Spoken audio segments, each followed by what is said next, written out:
तीन स्थान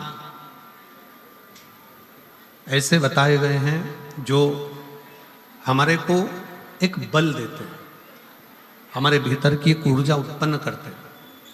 हमारे अंदर कितनी भी कमजोरी होगी, अगर आपने वो तीन स्थान पर हाथ का स्पर्श कर कर पंचाक्षर मंत्र नमः शिवाय या षडाक्षर मंत्र ओम नमः शिवाय या श्री शिवाय नमस्तुभ्यम का स्मरण किया है, तो वो स्थान का स्पर्श करते ही आपके अंदर एक ऊर्जा, एक एनर्जी, एक बल आपके अंतर्गत आता चले जाएगा, एक ऊर्जा आपके अंतर्गत आती चली जाएगी।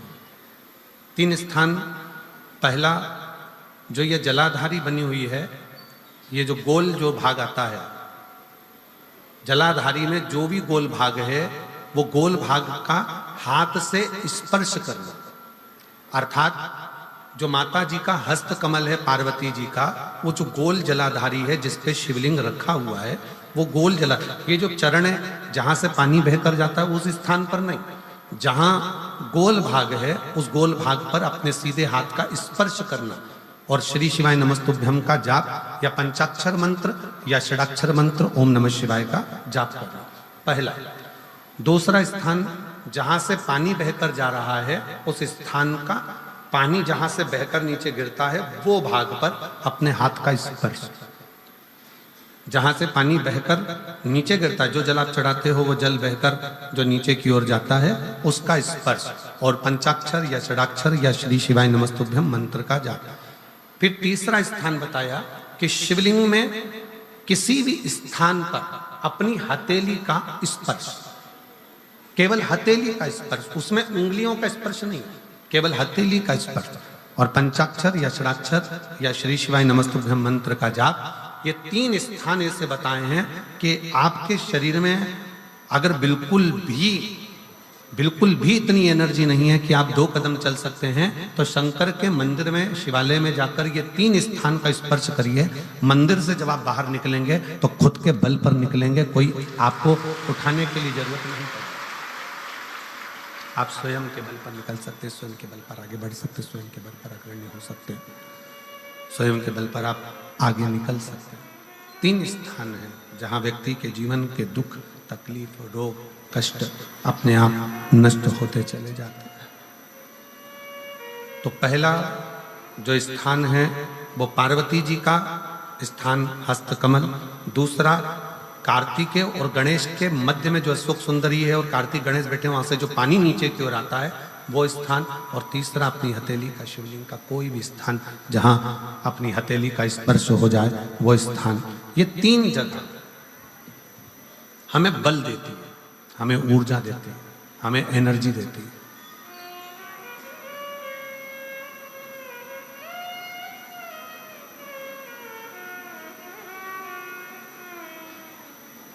और एक निवेदन और,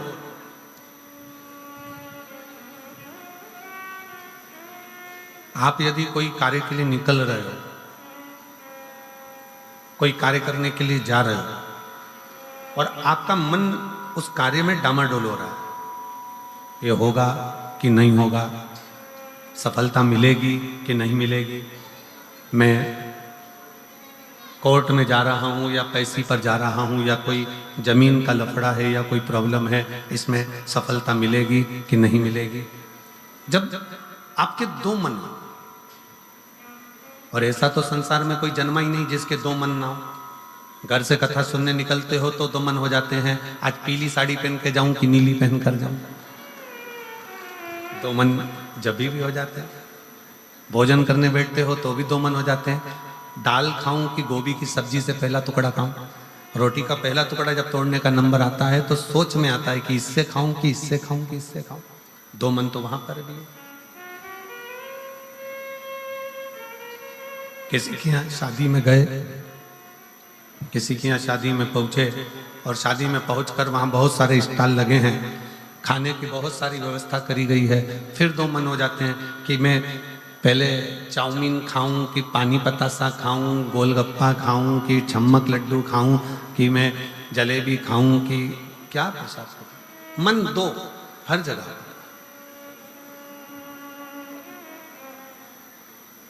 और ऐसा नहीं है कि मन 2 नहीं होते, मन विचलितता देते हैं।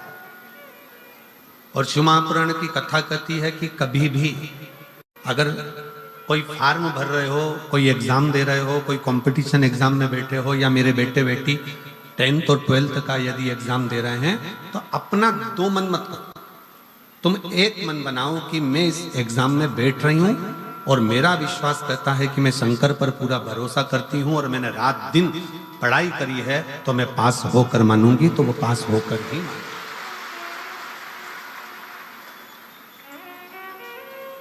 जहां मन विचलित हो जाता है, जहां मन दो हो जाते हैं, फिर वहां थोड़ा सा भ्रम उत्पन्न हो जाता है, फिर थोड़ा सा भ्रम उत्पन्न हो सकता है। पर जब आपने एक विचार कर लिया कि मुझे सफलता मिलेगी, तो ये निश्चित है कि दुनिया में कोई ऐसा पैदा नहीं हुआ कि आपकी सफलता को रोक दे, आप आगे बढ़कर ही रहो। और एक निवेदन और है, मान लो किसी कारणवश सफलता नहीं मिली और आप सफल नहीं हुए, तो चिंता मत करना, चिंता करने की जरूरत नहीं है। एक बार अगर एग्जाम दिया, एक बार अगर अपन फील्ड में उतरे और एक बार में सफलता नहीं मिली, तो चिंता मत करो, ये मत सोचो कि पीछे हट गए। शिव महापुराण की कथा में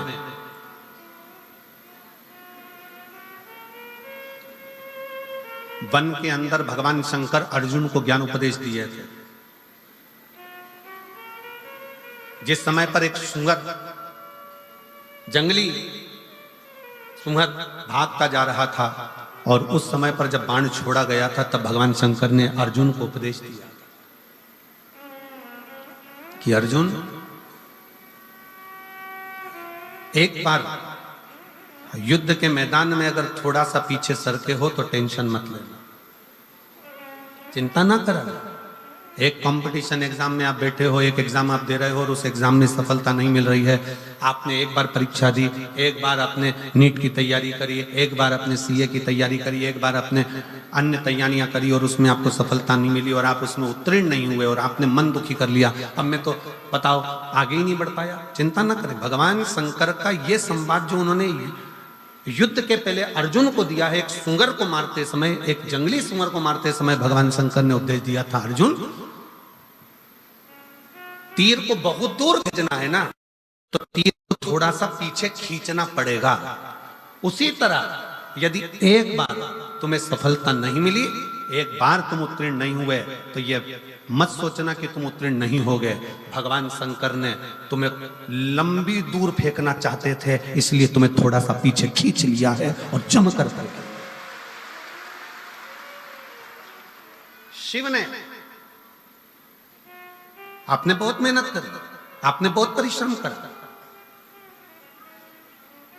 आपने दुनिया के लिए सब कुछ करा हो, और मान लो उसके बाद भी आपके जीवन में अगर तकलीफ आकर खड़ी हो गई, मान लो कहीं ना कहीं दुख आकर खड़ा हो गया, मान लो आप उस एग्जाम में, उस कंपटीशन में आप आगे नहीं निकल पाए, समझ लेना कि मेरे तारा बाबा ने, मेरे तारकेश्वर महादेव ने, मेरे कुबेर भंडारी ने आपके लिए कुछ अच्छा सोच कर रखा है, इसलिए वो पीछे खींचा है।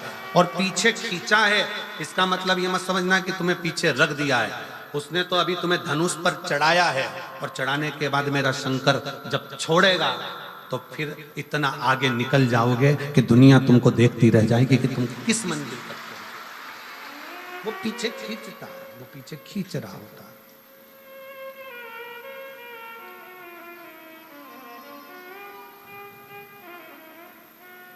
खूब मेहनत करो, खूब परिश्रम करो, खूब अच्छी लगन से कार्य करो, और जितनी मेहनत से कर सकते हो उतनी मेहनत से करो। जिस समय पर तुम्हारा दो मन हो रहा हो, तुम्हें लग रहा हो कि मैं निकलूंगा कि नहीं निकलूंगा, तुम्हें लग रहा है कि ये एग्जाम में क्लियर कर पाऊंगा कि नहीं कर पाऊंगा, मैं पहुंचूंगा कि नहीं पहुंचूंगा, तो यही तीन स्थान, यही तीन स्थान, तीन अक्षत को इन तीन स्थान पर ही रखा जाता है। जो तीन स्थान अभी आपको बताए हैं, एक माता पार्वती जी का गोल स्थान, हस्तकमल स्थान, दूसरा जहां से पानी बहकर नीचे की ओर जा रहा है उसी विराम स्थल पर, और तीसरा शंकर भगवान के शिवलिंग पर। ये तीन स्थान तीन अक्षत से पूर्ति कर देते।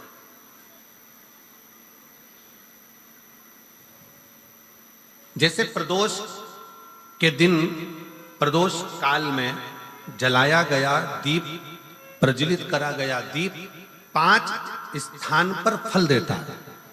कितने स्थान पर फल देता है? 5 स्थान पर। आप में से कितने लोग हैं जो प्रदोष के दिन दीप लगाने मंदिर जाते हैं या शंकर जी के मंदिर पहुंचते हैं? बहुत बहुत प्रणाम आपको, साधुता जानना चाहिए। अपना प्रदोष के दिन, प्रदोष काल में लगाया गया दीपक 5 स्थान पर फल देता है। पहला स्थान, अगर हमको या हमारे परिवार में किसी को काल सर्प दोष है तो हमारा प्रदोष का लगाया गया दीपक कहीं पूजन मत कराओ, वो दीप जलाने से ही काल सर्प दोष समाप्त होता चले जाता है। दूसरा स्थान, पितृदोष।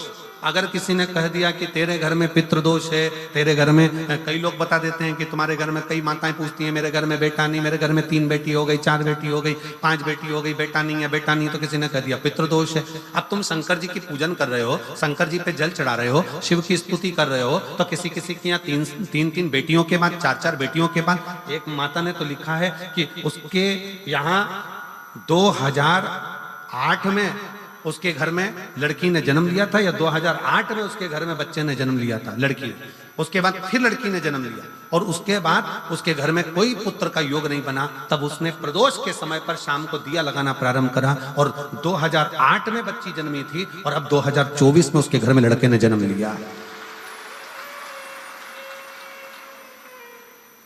2024 में उसके घर में पुत्र ने जन्म लिया। वो बेटी होगी यहाँ पर कहीं ना कहीं, जिसके घर में बेटे, पहले की लड़की हुई, फिर 2 जुड़वा लड़की हुई, जुड़वा लड़की में से एक लड़की शांत हो गई, फिर आखिरी में बच्ची के कारण बस संतान प्राप्ति का योग नहीं बना। आखिरी में उसने फिर पुनः भगवान शंकर के प्रदोष काल में दीप जलाना प्रारंभ कर। कहीं बैठी हो तो हाथ हिला सकती हैं, अगर कहीं बैठी हो। कितना कितना विचित्र कर्म है, जरा विचार करिएगा कि प्रदोष काल का लगाया गया दीपक, प्रदोष के दिन, प्रदोष काल का जो दीपदान होता है वो सरल नहीं होता, वो सहज नहीं होता। 5 स्थान की पूर्ति करता है। पहला, जम के बोलो, पहला स्थान किस चीज के लिए? काल सर्पदोष के लिए। दूसरा, पितृदोष। कैसा भी तुम्हें कोई पितृदोष बता दे, कितना भी तुमसे कोई कह दे कि तेरे घर में पितृ का दोष है, तेरे घर में ये दोष है, अगर आप प्रदोष के दिन, प्रदोष काल में, अर्थात सूर्य अस्त के समय के 2:45 तक का जो समय होता है, 2 घंटे के समय का, उसके अंतर्गत अगर आप प्रदोष काल के समय में भगवान शंकर को दीप लगाने के लिए अगर पहुंचे हो तो वो आपको फल देगा ही, पितृदोष का निवारण होगा ही। चाहे तुम कुछ करो चाहे मत करो, वो पितृ की शांति करा देगा। दूसरे नंबर पर है पितृदोष। तीसरे नंबर पर है वास्तु दोष। हमारे घर का, अब एक बहुत सावधानी से श्रवण करने वाला विषय है।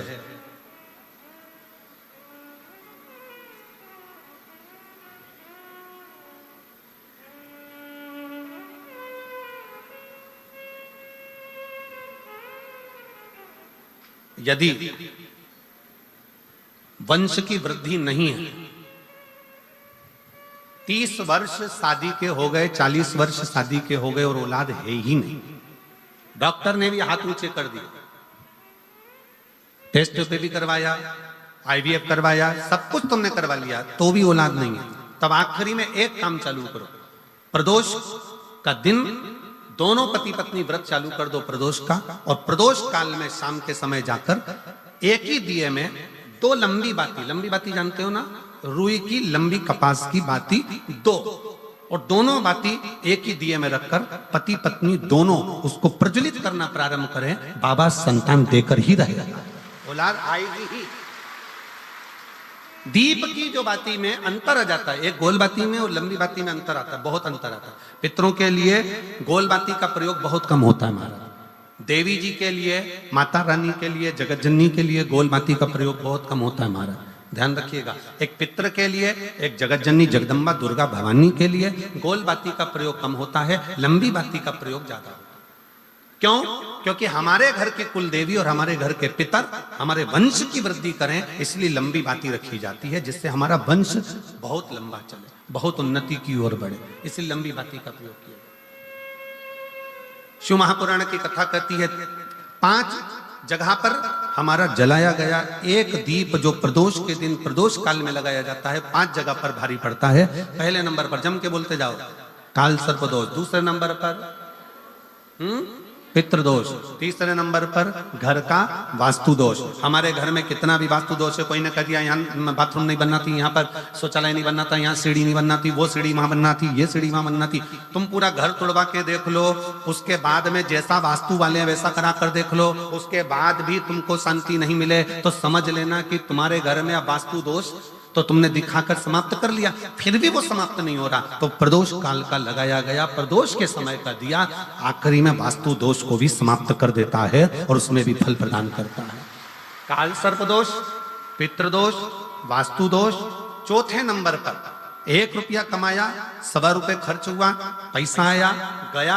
ये चौथे नंबर का व्यापार में थोड़े दिन दुकान अच्छी चली, थोड़े दिन बैठ गए, थोड़े दिन काम चला, थोड़े दिन बैठ गए, गाड़ी चली, थोड़े दिन फिर बैठ गए, अर्थात हमारी फैक्ट्री थोड़े दिन चली फिर बैठ गए। कहीं ना कहीं तकलीफ, थोड़े दिन खाते थोड़े दिन रोते वाला चल रहा है। तो प्रदोष काल का प्रदोष के समय का दिया इस दुख को समाप्त कर कर रेगुलर एक जैसी सांझी, एक जैसी लक्ष्मी की वृद्धि करते चले जाए।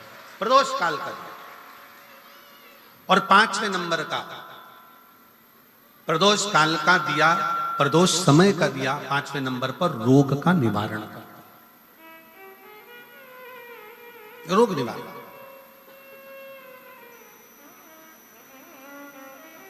ये 5 स्थान जो बताए गए हैं प्रदोष काल के दिन, प्रदोष के दिन दीप प्रज्वलन के।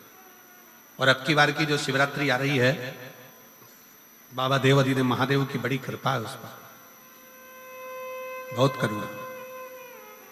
25 तारीख को प्रदोष और 26 तारीख को शिवरात्रि। अब जरा प्रदोष के पर्यांत की, प्रदोष के बाद की बिल्कुल लगी हुई पीठ से जो शिवरात्रि होती है, वो शिवरात्रि अगर उस शिवरात्रि का व्रत, साधना, तप, भजन, संसार का मनुष्य कर लेता है तो जिंदगी में उसने कोई व्रत किए ना किए हो, अगर एक व्रत शिवरात्रि का, प्रदोष की पीठ से लगी हुई शिवरात्रि का अगर कर लेता है तो उसको पूरे जीवन के व्रत का पुण्य फल प्राप्त हो। एक व्रत शिवरात्रि का प्रदोष पर्यंत की, अर्थात प्रदोष की पीठ से जुड़ी हुई। अब अगर आप कोई ब्राह्मण से, अगर कोई विद्वज्जन से, कोई पंडित जी से आप पूछेंगे प्रदोष कितनी बजे लग रहा है, वो बताएंगे। फिर प्रदोष लगने के बाद प्रदोष कब समाप्त हो रहा है, तो जिस दिन 26 तारीख हो रही है उसमें लगाया, दोनों की पीठ मिल रही, दोनों।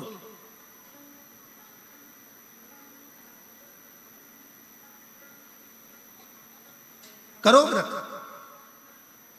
आपने कितनी भी एकादशी के व्रत करे हो, कितनी भी द्वादशी के व्रत करे हो, कितनी भी चतुर्थी व्रत करे हो, कितनी भी तीज व्रत करे हो, कितनी भी अष्टमी का व्रत करा हो, कितनी भी नवरात्रि के व्रत करा हो, कितनी भी तीज का व्रत करा हो, चाहे दुनिया के कितने भी व्रत आपने करे हो, अगर आपने एक महाशिवरात्रि का व्रत नहीं करा तो कोई व्रत का पुण्य फल आपके खाते के अंतर्गत आ नहीं पाता। शिवरात्रि के व्रत की इतनी मूलता है। पर एक निवेदन है, अगर कोई बुजुर्ग है, कोई बीमार है, कोई बूढ़ा व्यक्ति है, बहुत बीमार है, तो उसको निवेदन है आप व्रत ये नहीं कि 24 घंटे का करो, आप व्रत 2 घंटे का कर लो, 1.5 घंटे का कर लो, 1 घंटे का कर लो, 15 मिनट का करो। पर निवेदन है कि जो बीमार व्यक्ति है वो आधे घंटे, 1 घंटा, 2 घंटा, 6 घंटा, 15 मिनट पर शंकर की शिवरात्रि का व्रत ये विचार कर करना, बहू बेटा नाते रिश्ते सबको कह देना। कोई बीमार व्यक्ति है ना, वो भी कह दे कि देख बेटा मेरा व्रत है, तो घर के लोग कहेंगे पापा आपकी तबीयत खराब, मम्मी आपकी तबीयत खराब, दादी आपकी तबीयत खराब, आप व्रत कैसे कर रही हो, बच्चे की व्रत, बच्चा कैसे व्रत कर रहा है, तो कह देना मेरा 2 घंटे का व्रत है, 2 घंटे मैं बाबा का नाम लेकर, जल चढ़ाकर, जल का आचमन कर कर मेरे बाबा की भक्ति कर लूं 2 घंटे की, मेरा व्रत पूर्ण हो जाएगा। मैं व्रत कर रहा हूं, आधी में पुनी। तुलसी बाबा कहते हैं थोड़े में बहुत होता है। आपके व्रत अगर कोई बीमार है उसके लिए, अगर कोई कष्ट है शरीर में उसके लिए ऐसा व्रत है, बाकी के सभी के लिए तो वही व्रत शिवरात्रि का पूर्ण व्रत है जिसमें भगवान शंकर की विरल भक्ति को हम प्राप्त करें।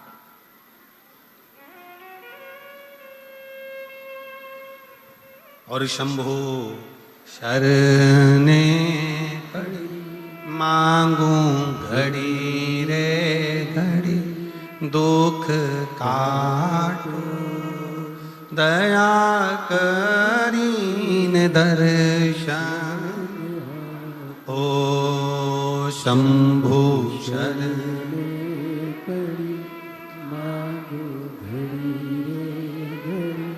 दुख काटो, दया करीन दर्शन। भगवान शंकर की अविरल भक्ति को धारण करिए, शिव तत्व को धारण करिए, शिव उपासना को धारण करिए।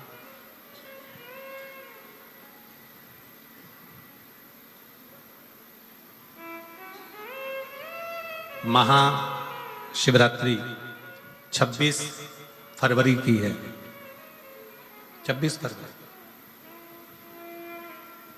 और प्रदोष कब का है? जम के बोलो जरा। 25 फरवरी। 25 फरवरी को भी शाम के समय प्रदोष काल में बाबा का दीप लगाइए, प्रार्थना करिए और 26 तारीख का व्रत करिए बिना संकोच। और जिसके घर में शंकर भगवान के व्रत के लिए अगर झगड़ा हो रहा है तो निवेदन है, व्रत बिल्कुल मत करिए।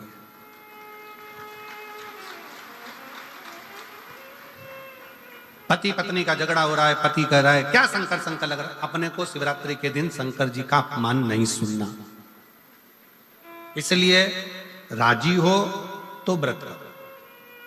राजी नहीं है पति, परिवार के लोग राजी नहीं है, चिड़चिड़ कर रहे हैं तुम्हारे व्रत करने से, तो आपके चक्कर में शंकर भगवान की निंदा तुम्हारे कान में जाए, ऐसा व्रत किसी का, ऐसे व्रत की कोई मूलता नहीं। आपके घर के लोग राजी हो, माता पिता राजी हो, सास ससुर राजी हो, पति राजी हो, पत्नी राजी हो, परिवार के लोग राजी हो, बेटा बेटी सब, बच्चों का मन है मम्मी मुझे व्रत करना है, हाँ बेटा कर, एक ही तो व्रत करना है शिवरात्रि का, करो। घर के बुजुर्ग ने कह दिया मुझे व्रत करना है, बिल्कुल करो, आज का मौका मिला है आपको करने का, महाशिवरात्रि का व्रत करिए। पर घर के अंदर अगर तुम्हारे व्रत करने से झगड़ा हो रहा है, काय को व्रत कर लिया, क्या होता है शंकर जी का व्रत करने से, क्या होगा शंकर जी का तप करने से, जबरदस्ती वो सीहोर वाले महाराज के चक्कर में पड़ी हो, क्या होगा शिवरात्रि व्रत से, क्या होगा शंकर जी को जल चढ़ाने से, तो उससे अच्छा है अपने घर में बैठो, श्री शिवाय नमस्तुभ्यं, श्री शिवाय नमस्तुभ्यं, श्री शिवाय नमस्तुभ्यं, श्री शिवाय नमस्तुभ्यं, श्री शिवाय नमस्तुभ्यं, श्री शिवाय नमस्तुभ्यं। घर में बैठकर भगवान शंकर का गुणगान करो, भगवान शंकर का नाम जाप करो, भगवान शंकर की भक्ति करो, उससे बढ़कर कोई सुख नहीं, उससे बढ़कर कोई आनंद। पर निंदा ना सुनते हुए, कुछ गलत विचार ना लाते हुए, गलत सोच ना लाते हुए, गलत दृष्टि ना रखते हुए, गलत भाव ना रखते हुए भगवान शंकर की विरत भक्ति को अपने भीतर उतारने का प्रयास करें, शिव को अपने अंदर उतारने का प्रयास करें। शिव भक्ति, शिव महापुराण की कथा कर रही है। 3 स्थान का स्पर्श रोग का निवारण कर देता है। 3 जगह पर चढ़ाया गया अक्षत हमारे मन को एकाग्रित कर कर और हमें अपनी मंजिल तक पहुंचा देता है। और प्रदोष और शिवरात्रि के मिलन का महोत्सव हमारे जीवन को आनंदता देगा, आनंद।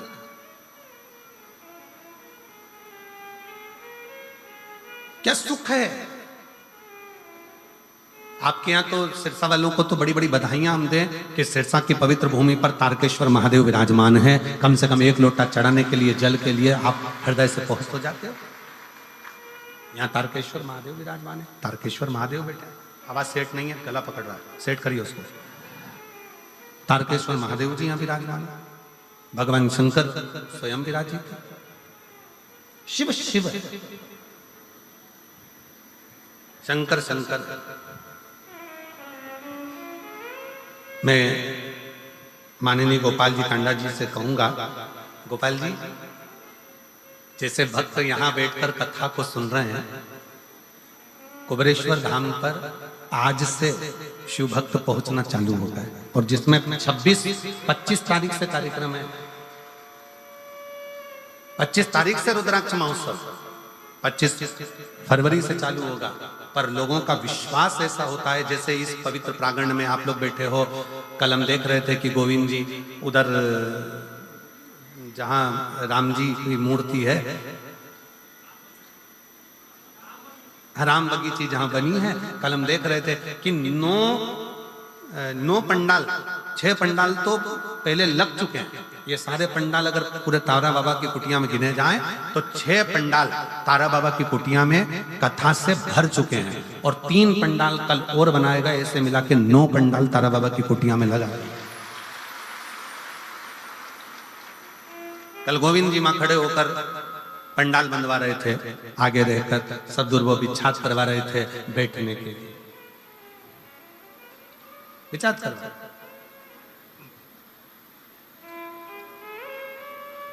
और कितना समर्पण है।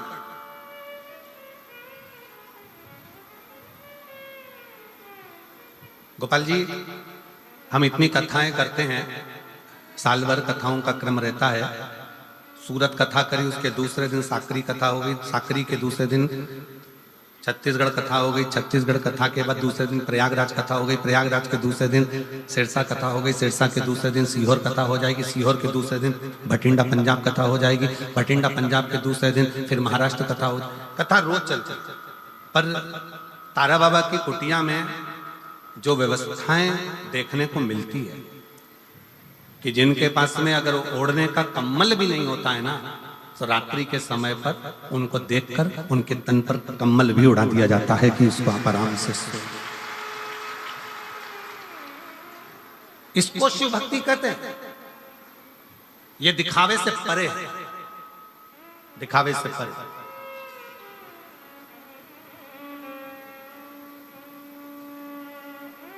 इसी को शिव तत्व कहता है, इसी को शिव। भोजन भंडारा सुबह से चालू हुआ, शाम तक चलता रहा, खूब आनंद के साथ लोग प्रसाद पा रहे हैं। सुंदर सुंदर व्यवस्थाओं के साथ में व्यवस्थित हर चीज रखी गई, और एक एक ये 9 पंडाल जो लगाए गए हैं, ये 9 पंडाल को संभालने के लिए भी कार्यकर्ताओं की टीम पूरी की पूरी संभालने के लिए, ये तारा बाबा की कुटिया की जो पूरी टीम है उसने पूर्ण रूप से इसको संभाला। इसकी प्रशंसा। और शंभु शरणे पड़ी मांगू घड़ी रे घड़ी, दुख काटो दया करीने दर्शन। ओ शंभु शरणे मांगू घड़ी रे घड़ी, दुख काटो दया करी ने दर्शन। शिव तत्व इसी को कहते हैं। और जितने 9 पंडाल में शिव भक्त भरे पड़े हुए हैं, उनको एक निवेदन जरूर करूंगा, आप चिंता मत करना। आप मेरे बाबा की कथा को ग्रहण करने के लिए आए। मेरा शंकर कथा के माध्यम से हमने फिर कहेंगे, ये शिव महापुराण केवल पोथी नहीं है, ये मेरे शंकर का एक अंश स्वरूप है। जब हम कथा सुनते हैं, श्री शिवाय नमस्तुभ्यम बोलते हैं, बोलने के बाद जब हम मौन हो जाते हैं, उस समय पर आपका दुख काटने के लिए मेरा शंकर आपके कर्ण से प्रवेश कर कर आपके हृदय में बैठकर आपके घर तक जाकर आपके दुख को काट देता है। ये दुनिया लोग कहते कि कथा है, दुनिया की दृष्टि में लोग कहते हैं कि ये शिव पुराण है। हमारी दृष्टि में ये कथा नहीं है, हमारी दृष्टि में तो हमारा शंकर है, हमारा शिव।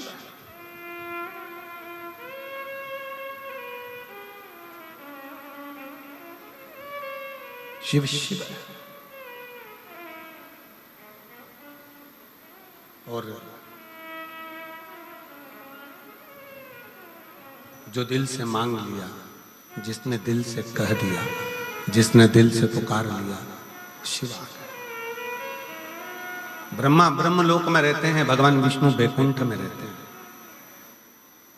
उनको आने में देरी हो सकती है, पर मेरा शंकर इसी पृथ्वी पर रहता है, इसी भूमंडल में रहता है, इसी ब्रह्मांड में, इसी पृथ्वी पर मृत्यु लोक का देव अधिदेव महा।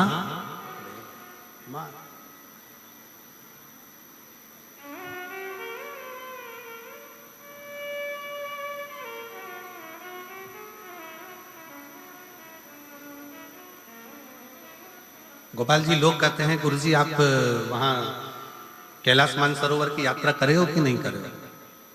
आप कभी कैलाश गए हो? हम नहीं गए महाराज जी, हम नहीं गए।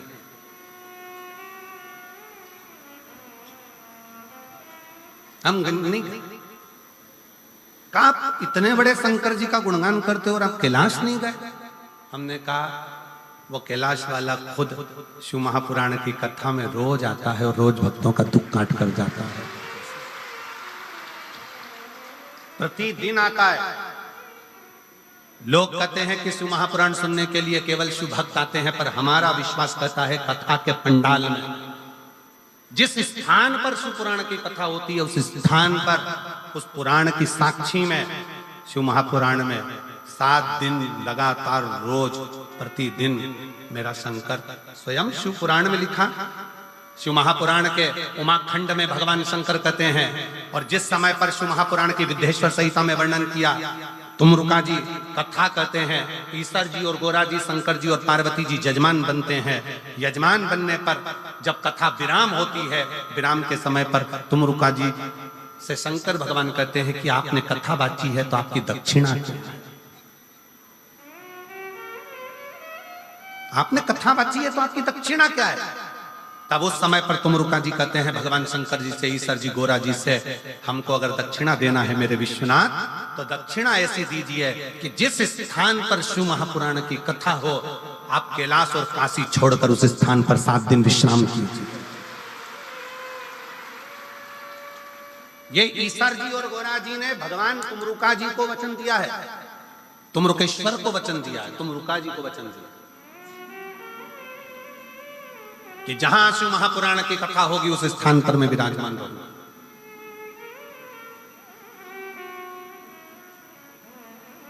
मैं स्वयं उस स्थान पर।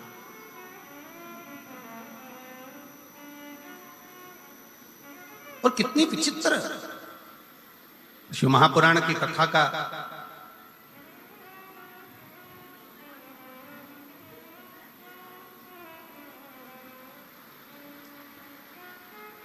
शिव महापुराण के विचारों का, शिव महापुराण का स्मरण दुनिया तुमसे कह दे कि हम कथा सुनने जा रहे हैं। मेरी जीजियों, अगर आपके घर के लोग पूछें कि कहाँ जा रही हो, तो कहना शंकर भगवान से मिलने के लिए, उसको निमंत्रण देने के लिए जा रही हूं, मेरे घर पर पधारना, मेरा दुख निकलना, मेरा कष्ट निकलना। एक पत्र है, देखिए।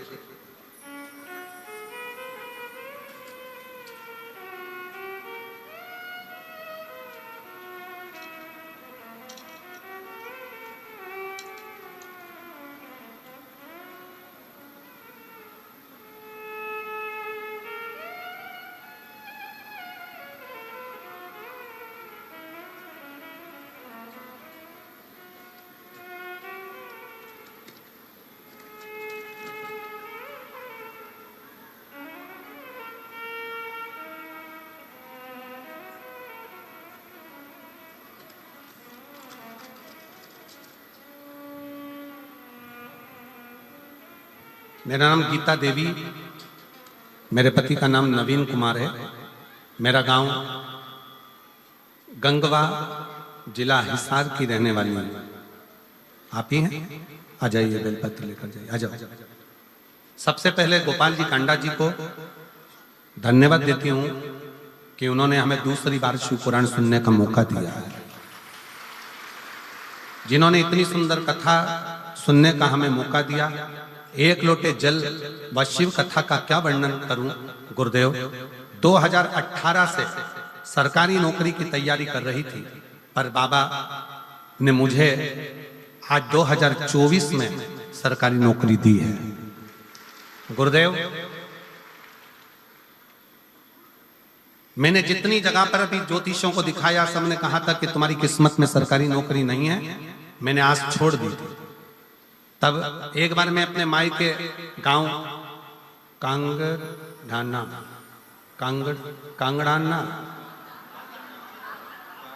कांगड़ाना सिरसा आई थी।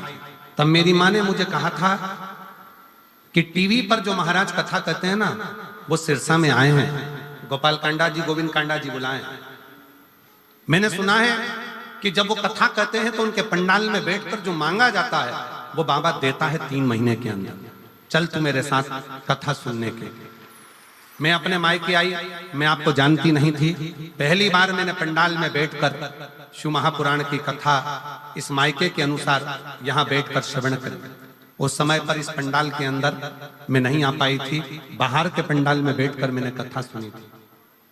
वहीं बैठकर श्री शिवाय नमस्तुभ्यम कहते हुए बाबा से निवेदन करा और बाबा की ऐसी कृपा हुई कि 3 महीना भी पूरा नहीं हुआ और बाबा ने मेरा पुलिस में भर्ती करवाया और मेरी नौकरी लग गई।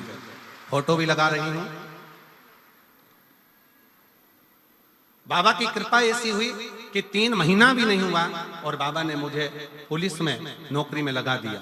गुरुदेव 6 साल से तैयारी कर रही थी नौकरी की, पर मुझे क्या मालूम था कि पंडाल में बैठकर कथा सुनने में 3 महीने के अंदर मुझे नौकरी मिल गई। मैं बाबा को यहाँ प्रणाम करती हूँ। शिव तत्व किसको कहता है? एक पत्र और बड़ा सुंदर है, देखिएगा। मेरा नाम केलो देवी है और मेरे पति का नाम राजकुमार है। मेरा मोबाइल नंबर ये है। आप ही हैं? आ जाओ, आ जाइए। मेरा गांव कर सिंधु जिंद हरियाणा के निवासी हूँ। आपके चरणों को प्रणाम करती हूँ, नमन करती हूँ। एक लोटे जल का मैं क्या वर्णन करूं। मेरी पहली बार कथा सिरसा हरियाणा में यहीं पर 2 दिन की कथा सुनी थी। 2 दिन की कथा सुनी और इसी पंडाल में बैठकर मैंने बाबा से विनय करी थी। 2 वचन मांगे थे बाबा से। बाबा, पहला, मेरा लड़का ठीक से बोल नहीं पाता, उसके शब्द नहीं निकल पाते, और दूसरा, मेरा लड़का जेईई की तैयारी कर रहा है और कई साल हो गए पर उसका सिलेक्शन नहीं हो रहा। बस ये 2 वर मांगकर 2 दिन की कथा सुनकर इसी पंडाल से चली गई। गुरुदेव, हमको नहीं मालूम था कि बाबा पंडाल में बैठकर मांगने वाले को इतना जल्दी दे देता है। बाबा बाबा है गुरुदेव। मेरे लड़के ने मुझसे कहा, माँ क्या सही में मेरी आवाज ठीक हो सकती है? क्या मैं पूरा बोल सकता हूँ? क्या मेरी आवाज पूर्ण हो जाएगी? क्या मैं सही सबके जैसा बोल पाऊंगा? तब मैंने अपने लड़के को कावड़ भरने के लिए सीहोर भेज दिया। कावड़ भरकर आया सीहोर की, और वहां से आने के बाद रुद्राक्ष लेकर आया। रुद्राक्ष लाने के बाद मेरे बेटे की आवाज 90% आवाज पूरी ठीक हो गई। जैसे ही कावड़ भरकर आया और रुद्राक्ष लेकर आया, 90% आवाज ठीक हो गई। और बाबा की ऐसी कृपा हुई कि मेरे बेटे का जो दूसरा वर मांगा था जेई में सिलेक्शन, आज मेरे बेटे का 99.14 के प्रतिशत से मेरे बेटे का जेई माइंस में रिजल्ट आ गया है और मेरा बेटा आज सरकारी कॉलेज में पढ़ रहा है। मैं बाबा को धन्यवाद देने के लिए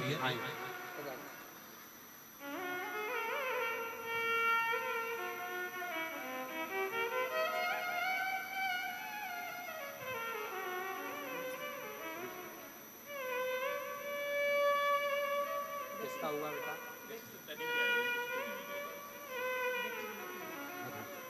एक बेलपत्र उनको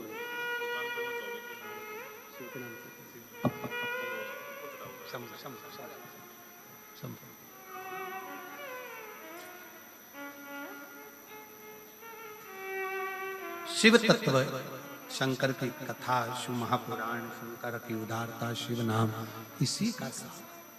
दुनिया के लोगों को लगता है शिव तत्व में है क्या, शिव पुराण में है क्या, शंकर के गुणगान में है क्या।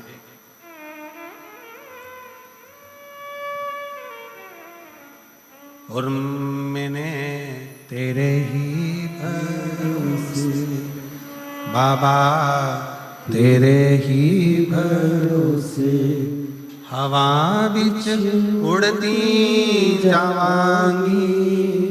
बाबा डोर हथो छठी ना मैं कटी जावांगी। भोले मैं तेरी पतंग, शंभो मैं तेरी पतंग। हवा बिच उड़ती जावांगी, बाबा डोर हथ तो छड़ी ना मैं कटी जावांगी, भोले मैं तेरी शंभो मैं तेरी। दुनिया कहे कि ये केवल पुराण है, दुनिया कहे कि ये केवल शिव कथा है, दुनिया कहे कि ये केवल शिव महापुराण है, तो आप माने ना, ये केवल पुराण नहीं है, ये शंकर का एक प्रतिबिंब स्वरूप है, शिव का एक प्रतिबिंब स्वरूप, शंकर भगवान का एक स्वरूप है। आप कहीं पर भी बैठे हो, जिस स्थान पर बैठे हो, उस स्थान पर बैठकर शंकर भगवान के नाम का उच्चारण, शिव के नाम का स्मरण, शिव भक्ति का उच्चारण सुख देता है, सुख प्रदान करता है। एक प्रसंग बड़ा सुंदर आता है।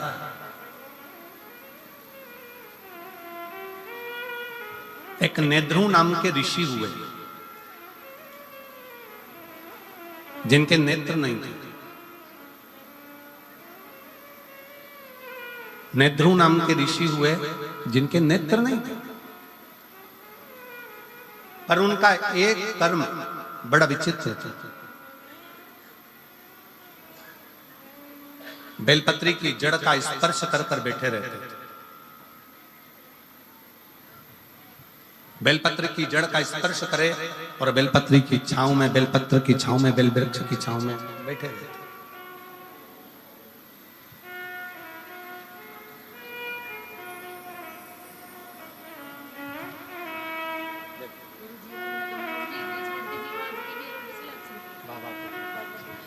दीदी बोल रही हैं, हमने उम्मीद छोड़ दी थी कि बेटे की आवाज की भी और सिलेक्शन की भी, और बाबा ने आवाज भी दी और सिलेक्शन भी दिया।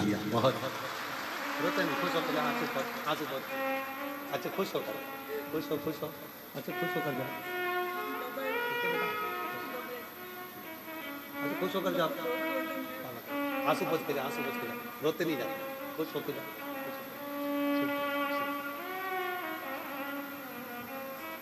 दीदी कह रही है, मेरे बेटे की आवाज की भी उम्मीद छोड़ दी थी कि आवाज सही आएगी, और एग्जाम में क्लियर होने की भी सोच छोड़ दी थी कि वो हो पाए, पर उसने जो लाइन लिखी है, उसने इस लाइन में लिखा है,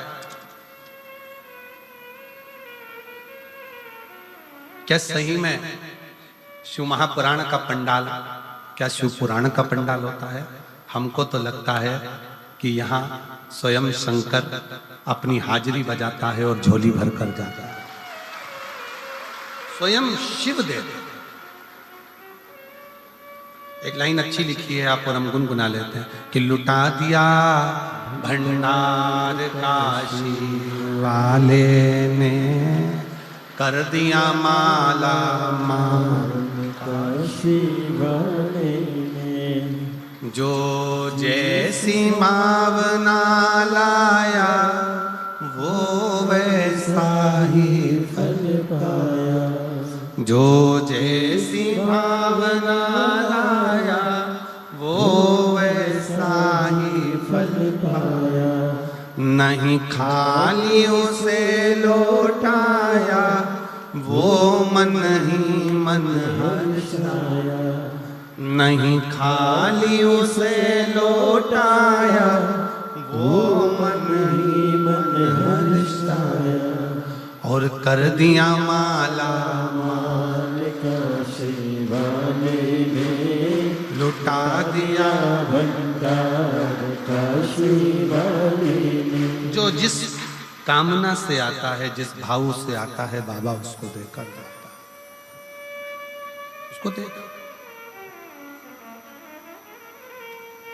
और कांडा जी धन्यवाद, गोविंद जी आपको भी, गोपाल जी आपको भी, कि भक्तों की सुविधा के लिए आपने केवल एक दरवाजा नहीं, भक्तों की सुविधा के लिए तारा बाबा की कुटिया के सारे दरवाजे आप आने के लिए खोल देते हो उसके साथ।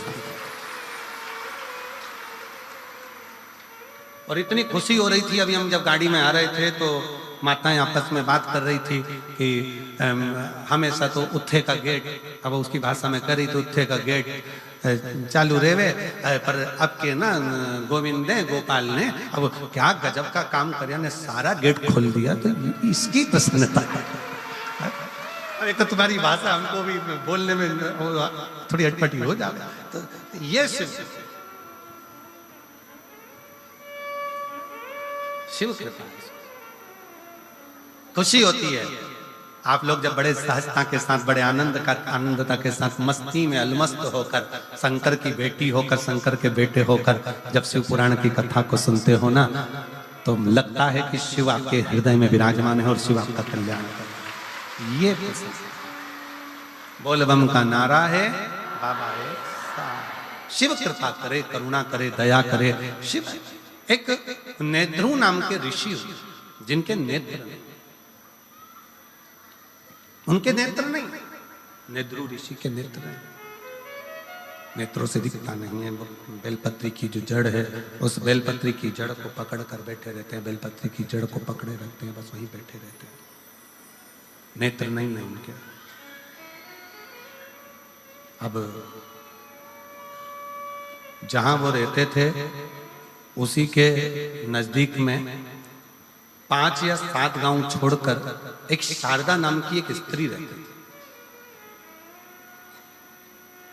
और वो शारदा नाम की स्त्री अपने एक बेटा, एक बेटी और उसका पति साथ में निवास करते, साथ में रहते, साथ में निवास करते, साथ में रहते रहते रहते समय बीत गया। कुछ मित्रों की संगत शारदा के पति को लग गई।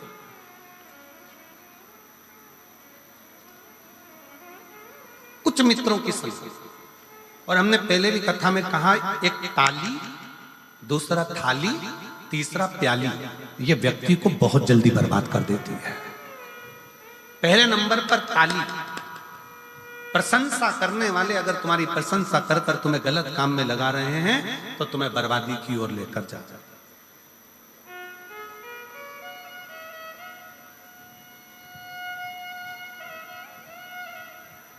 प्रशंसा करने वाले अगर तुम्हें प्रशंसा करके धर्म में लगा दे, सत्कर्म में लगा दे, भजन में लगा दे, कीर्तन में लगा दे, कथा में लगा दे, तो समझ लेना कि तुम्हारा कल्याण हो रहा है।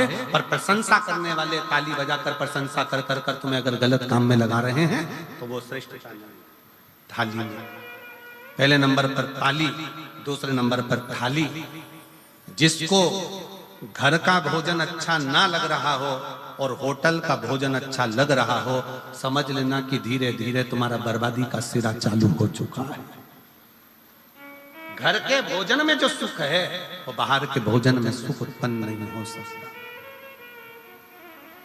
जो घर के भोजन में आनंद है, घर के भोजन में जो सुख है, घर के भोजन में जो आनंद है, वो बाहर के भोजन में प्राप्त नहीं हो सकता।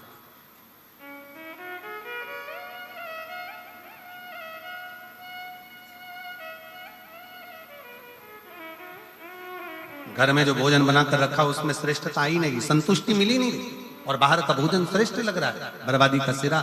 मित्र ले जाएंगे, चल जरा बाहर खाकर आते हैं, होटल ले गए, पार्टी में ले गए, खाया पिया आ गए, आज उन्होंने खिलाया, कल तुमसे खाया।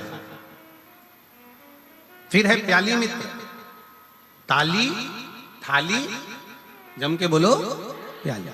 ये पीने वाले जो होते हैं ना, तुमको, तुम्हारे बच्चों को पहले लेकर जाएंगे, साथ बिठाएंगे, घुमाएंगे, फिराएंगे, रंग ढंग दिखाएंगे, एंजॉय कराएंगे, अपने पैसे से पहले तुम्हें पिलाएंगे, फिर जब तुमको लत लग जाएगी तब तुम्हारे पैसे से वो आप पिएंगे और तुम्हें एक दिन बर्बाद कर कर चौराहे पर बिठा देंगे। ये प्याली, ये बर्बाद कर।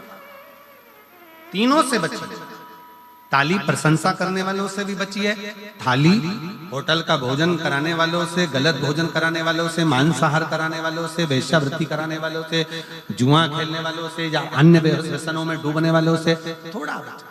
अगर गलत संगत अगर है तो वो हमें बर्बाद करता है। और कोई कहता है कि गुरुजी वो हमारे परिवार के लोग ऐसा क्रम कर दिया और वो ऐसा, तो हमारा निवेदन है ऐसा नहीं कि आप परिवार छोड़ दोगे, घर छोड़ दोगे, कुटुंब छोड़ दोगे। आप तो इतना करो ना कि पानी से मिट्टी और मिट्टी से पानी दोनों ही कीचड़ मचा रहे हैं, तो दोनों की दूरी ही श्रेष्ठ है।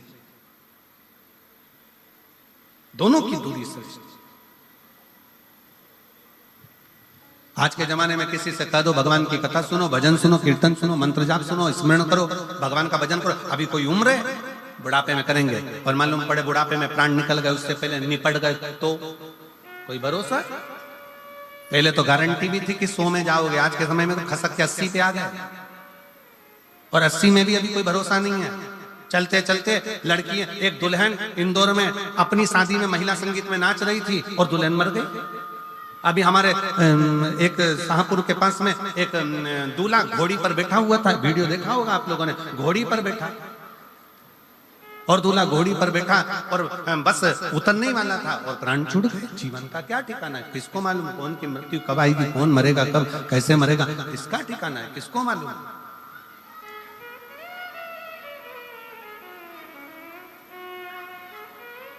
आवाज नहीं आ रही भाई, पीछे आवाज खोलिए। जीवन का क्या ठिकाना है, जीवन का क्या भरोसा है।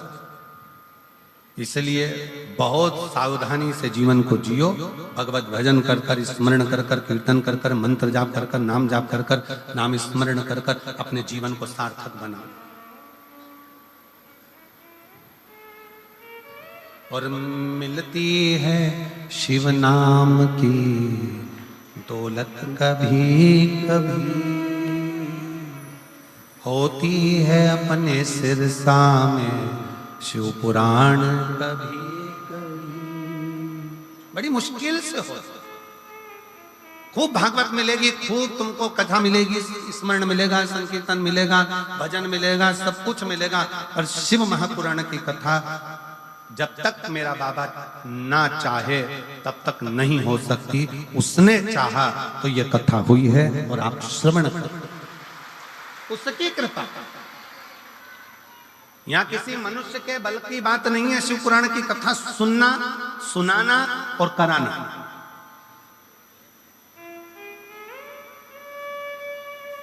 हमारी सामर्थ्यता नहीं है कि हम शिव पुराण की कथा बाँच दें। गोविंद जी, गोपाल जी के बस की बात नहीं है कि शिव पुराण की कथा करवा लें, और आपके बस की बात नहीं है कि आप कथा सुन लो। कथा कराने वाला भी तारा बाबा है, कथा बाँचने वाला भी तारा बाबा है, और कथा सुनने वाला भी तारा बाबा है। वो करा रहा है, कर रहे हो, सुन रहे हो, वो उसकी सामर्थ्यता है, अपनी नहीं है कुछ।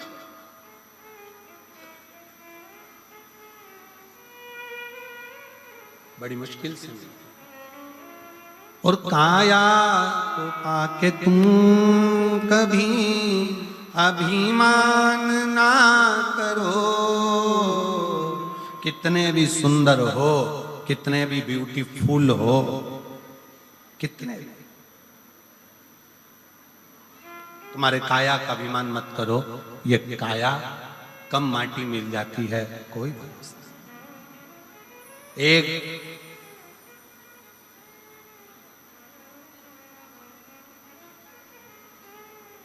बीमा कराने की भी एक उम्र होती है। कोई 80 साल 90 साल का बीमा कंपनी में जाकर कह दे और कहें मुझे बीमा कराना, बीमे वाले कहेंगे घर जाओ, पागल हो गए हो, 80 साल में कोई बीमा होता है? अब तो तुम ऊपर जाने की उम्र और तुम बीमा कराने आए हो, पूरा की पूरा पैसा आप भी लेना चाहते हो। बीमा कराने के लिए भी उम्र देखी जाती है, 18 साल, 20 साल, 25 साल, 30 साल, 35 साल, 40 साल, 50 साल। 50 साल के बाद बीमा वाला भी 50 बार सोचता है कि बीमा करूं कि नहीं करूं। जैसे बीमा कराने की उम्र होती है, उसी तरह ब्यूटी पार्लर जाने की भी उम्र होती है।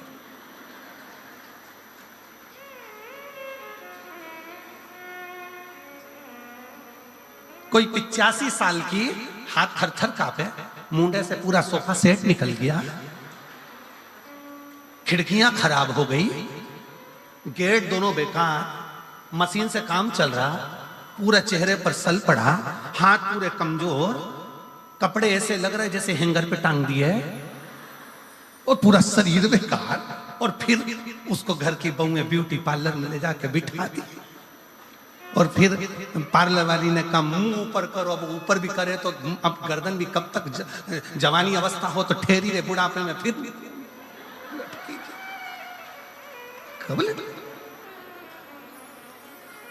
अब पार्लर वाली ने बेचारी ने चेहरे पर मेकअप करना चालू करा। हमारी सास का मेकअप कर दो, हमारी दादी सास है, मेकअप करो। तो एक एक्स्ट्रा लड़की बुलाई कि इसकी खाले से खींच खींच के पकड़ो, फिर खींच के, फिर खींच के,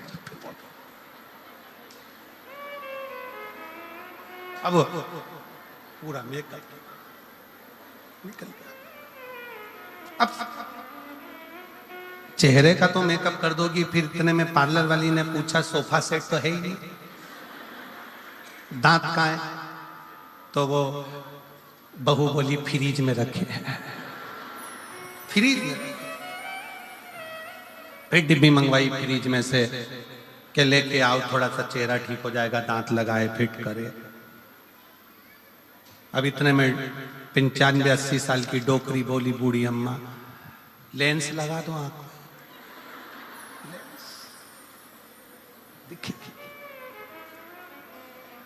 बीमे की भी उम्र होती है, ब्यूटी पार्लर की भी उम्र होती है, उसी तरह शिव महापुराण सुनने की भी उम्र होती है कि सुनो,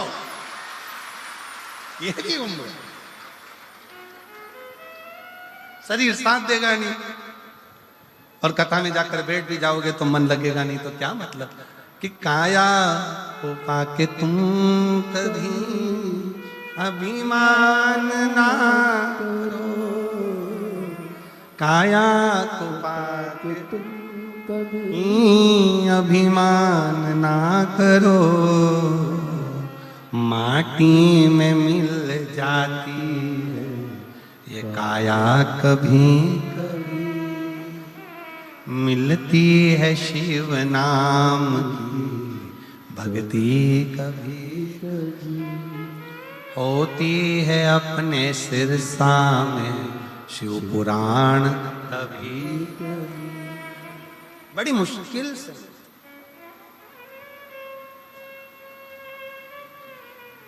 और बेटों को पाके तुम कभी अभिमान ना करो, बेटों को पाके तुम कभी अभिमान ना करो, बन जाते हैं पड़ोसी बेटा कभी कभी, बेटी को पाके तुम कभी अभिमान ना करो, बेटी को पाके तुम कभी अभिमान ना करो, ले जाते हैं जमाई भी बेटी कभी कभी, होती है अपने सिरसा में शिव पुराण कभी कभी। मिला मौका, बीमे की उम्र होती है 70-80 में बीमा नहीं कराया जाता, ब्यूटी पार्लर की उम्र होती है, पार्लर भी जब थोड़ा ठीक हो तभी कराया जाता है। उसी तरह भजन की शिव पुराण की भी उम्र है। ये शरीर घर में थक कर पड़ जाए उससे पहले एक बार कुबेरेश्वर धाम में जाकर रुद्राक्षोत्सव का दर्शन भी करो और कथा। सिरसा वालों सावधान, तारा बाबा की कुटिया में कथा चल रही है, दिल से सुनो, नहीं तो ऊपर जाकर यमराज भी पूछेगा तेरा क्या होगा रे कालिया। सावधान, दिल से सुनो, हृदय से सुनो। कथा सुनने के बाद जैसे प्रसन्नता में अपने घर जाती हो ना, जिस दिन प्राण छूटेंगे ऊपर जाओगी ना, तो तुम्हारे स्वागत में बहुत सारे लोग खड़े होंगे। क्यों? शास्त्र कहता है, अग्नि पुराण को पढ़कर देखना, अग्नि पुराण में लिखा है भगवान नारायण का कोई भक्त मरता है तो वैकुंठ में साज सजते हैं, भगवान राम और कृष्ण के भक्त मरते हैं वैकुंठ में साज सजते हैं, पर शंकर का कोई भक्त जब प्राण छोड़कर जाता है तो 33 कोटि देवता नगाड़े बजाकर साज सजाकर उसका स्वागत करते हैं। फिर वो हो सकता है कि वो गाना भी ऊपर मिल जाए, बहारो फूल मेरा,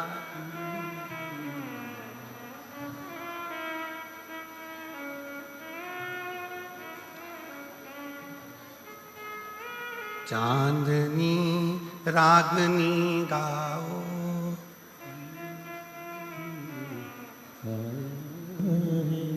मेरा। ये शिव तत्व भगवान शंकर का जब भक्त आता है, स्वयं जगत जननी कह रही है पार्वती जी से, शंकर भगवान कहे पार्वती मैं कैलाश और काशी में रहता हूं, कैलाश में मेरा तप स्थली है और काशी में मेरा घर है।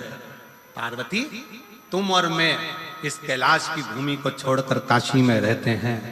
आपको मालूम है पार्वती, जब काशी में कोई मुर्दा आता है ना, कोई काशी में जब किसी का अंतिम संस्कार होता है तो देवता भी नगाड़े बजाकर उसका स्वागत करते हैं, नगाड़े बजाकर कि मेरे शंकर का कोई भक्त आ रहा। क्या अंतर है शिव के भक्त में और संसार के भक्त में? क्या अंतर है? कोई भक्त मरता है, वो मरने के बाद कहां जाता है? जम के बोलो, नरक की वैकुंठ? जम के बोलो जरा, वैकुंठ। और वैकुंठ में कब तक रखा जाता है उस भक्त को? जब तक उसका पुण्य चल रहा है। पुण्य चल रहा है, उसने जो पुण्य करा होता है तब तक वैकुंठ में रहने देते हैं। आपको होटल के 5 स्टार 7 स्टार होटल के रूम में कब तक रखेंगे? जब तक तुम्हारी जेब में 1000 की गड्डी पड़ी है, 500 का नोट की गड्डी पड़ी है, तब तक तुम्हें होटल के रूम में रखा जाएगा। और वेटर भी कहेंगे जी सर सामान आदि ये वो सब। तुम्हारे जेब में 1000 की गड्डी, 500 की गड्डी जो तुम्हारे जेब में पड़ी है, 500 के नोट जो तुम्हारी जेब में पड़े हैं, उसके कारण बस तुमको उसी तरह वैकुंठ में भी कब तक रखा जाएगा? जब तक तुम्हारा पुण्य तुमने जो करा है वो पूरा खर्च नहीं हो जाता। जैसे ही पुण्य समाप्त होगा, वैकुंठ से धक्का मारकर नीचे फेंक दिया जाएगा। भक्त वैकुंठ से वापस धक्का मारकर नीचे फेंक दिया जाता है, उसका पुण्य जब समाप्त हो जाता है। पर शंकर का भक्त, शंकर को 1 लोटा जल चढ़ाने वाला, शिव का नाम लेने वाला जब मर कर जाता है तो किसी की सामर्थ्यता नहीं होती कि डबल से नीचे भेज दे, वो शंकर का हो जाता है। शिव के भक्त का दूसरा जन्म नहीं होता। पार्वती जी ने शंकर भगवान को कहा था, क्या काशी में जो मरा है, काशी में जिसके प्राण छूटे हैं, वो दूसरी बार जन्म लेगा? शंकर भगवान कहे नहीं, मेरा भजन करने वाला, मेरा स्मरण करने वाला, मेरा मंत्र जाप करने वाला दूसरी बार जन्म नहीं लेगा। इसलिए सावधान, जितने भी सिरसा के रहवासी इस शिव महापुराण की कथा को सुन रहे हैं, आज कथा का कौन सा दिन है? तीसरा। कितने दिन की और बची? 4 दिन की। समापन के दिन सुबह हो जाएगी, हम अपने घर, तुम अपने घर।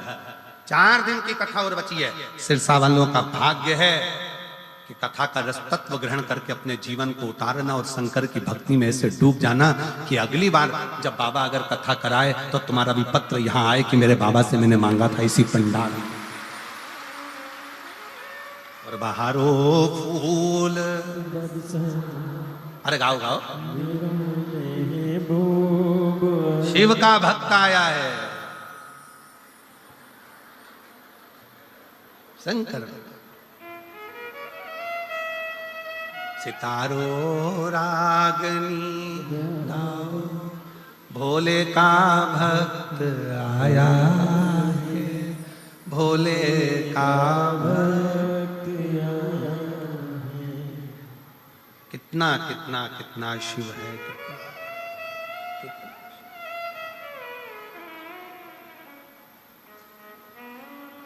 कितना। नेध्रु ऋषि के नेत्र नहीं, दिखता नहीं, नेत्र गायब है। बेलपत्र के जड़ को पकड़कर नेध्रु ऋषि बैठे हुए। शारदा का पति गलत संगत में पड़ गया। सूचना मिली शारदा को कि मेरा पति गलत संगत में दोस्तों के साथ कहीं निकल गया। दोस्तों ने सूचना दे दी कि तुम्हारा पति एक पहाड़ से नीचे गिरकर मर गया। शारदा की आंख में आंसू भर गए। मेरा बेटा, मेरी बेटी दोनों छोटे हैं और मेरा पति चले गए, प्राण छूट गए, प्राण चले गए। शारदा की आंख में जल भरा हुआ था। तब किसी एक कुम्हार घड़े लेकर जा रहा था और शारदा का विहंगम स्वरूप देखकर उसका नेत्रों से नीर बहता जा रहा है। मेरे बच्चों का पालन कौन करेगा, कौन संभालेगा इन्हें? कुम्हार ने कहा शारदा से, बहन, ओ जीजी, ओ बहन, एक ऋषि रहते हैं 7 गांव छोड़कर, नेध्रु ऋषि, जिनके नेत्र में, तेरे मन में क्या दुख है? मेरा पति चले गया, मैं बेधव्य हो गई, मुझे सूचना मिली मेरा पति नहीं रहा, मेरे बच्चे छोटे। नेध्रु ऋषि के पास जाओ। उस कुम्हार ने कहा, नेध्रु ऋषि के पास? हाँ। रोती हुई शारदा बोलती है, इतना बड़ा दुख का पहाड़ गिर गया और तुम कह रहे हो कि वो ऋषि के पास, वो संत के पास, वो साधु के पास जाओ। ऐसे ना जाने कितने संत साधु होंगे। कुम्हार ने अपनी वाणी में कहा, शारदा मेरी बहन, मेरी जीजी, सुन, वो नेध्रु ऋषि साधारण नहीं है, वो शंकर का परम भक्त है, उसके नेत्र नहीं है, पर पीपल की बेलपत्र की जड़ को पकड़कर बैठा रहता है, और 1 सेकंड के लिए भी बेलपत्र की जड़ को छोड़कर बेलपत्र के वृक्ष के नीचे से जाता नहीं है, और शंकर भगवान के नाम का जाप करता रहता है। और अगर कुम्हार कह रहा है किसी ऐसे शंकर के भक्त का जब दर्शन हो जाता है, कोई शिव के भक्त के पास में जब हम जाते हैं, शंकर की कथा में जब हम जाते हैं, शिव महापुराण में जब हम जाते हैं, और कोई शिव भक्त का जब हम दर्शन करते हैं, तो आधा दुख तो हमारा वैसे ही समाप्त हो जाता है। शारदा जाओ, नेध्रु ऋषि बैठे हैं, बेलपत्र की जड़ को पकड़कर, बेलपत्र की जड़ को पकड़कर।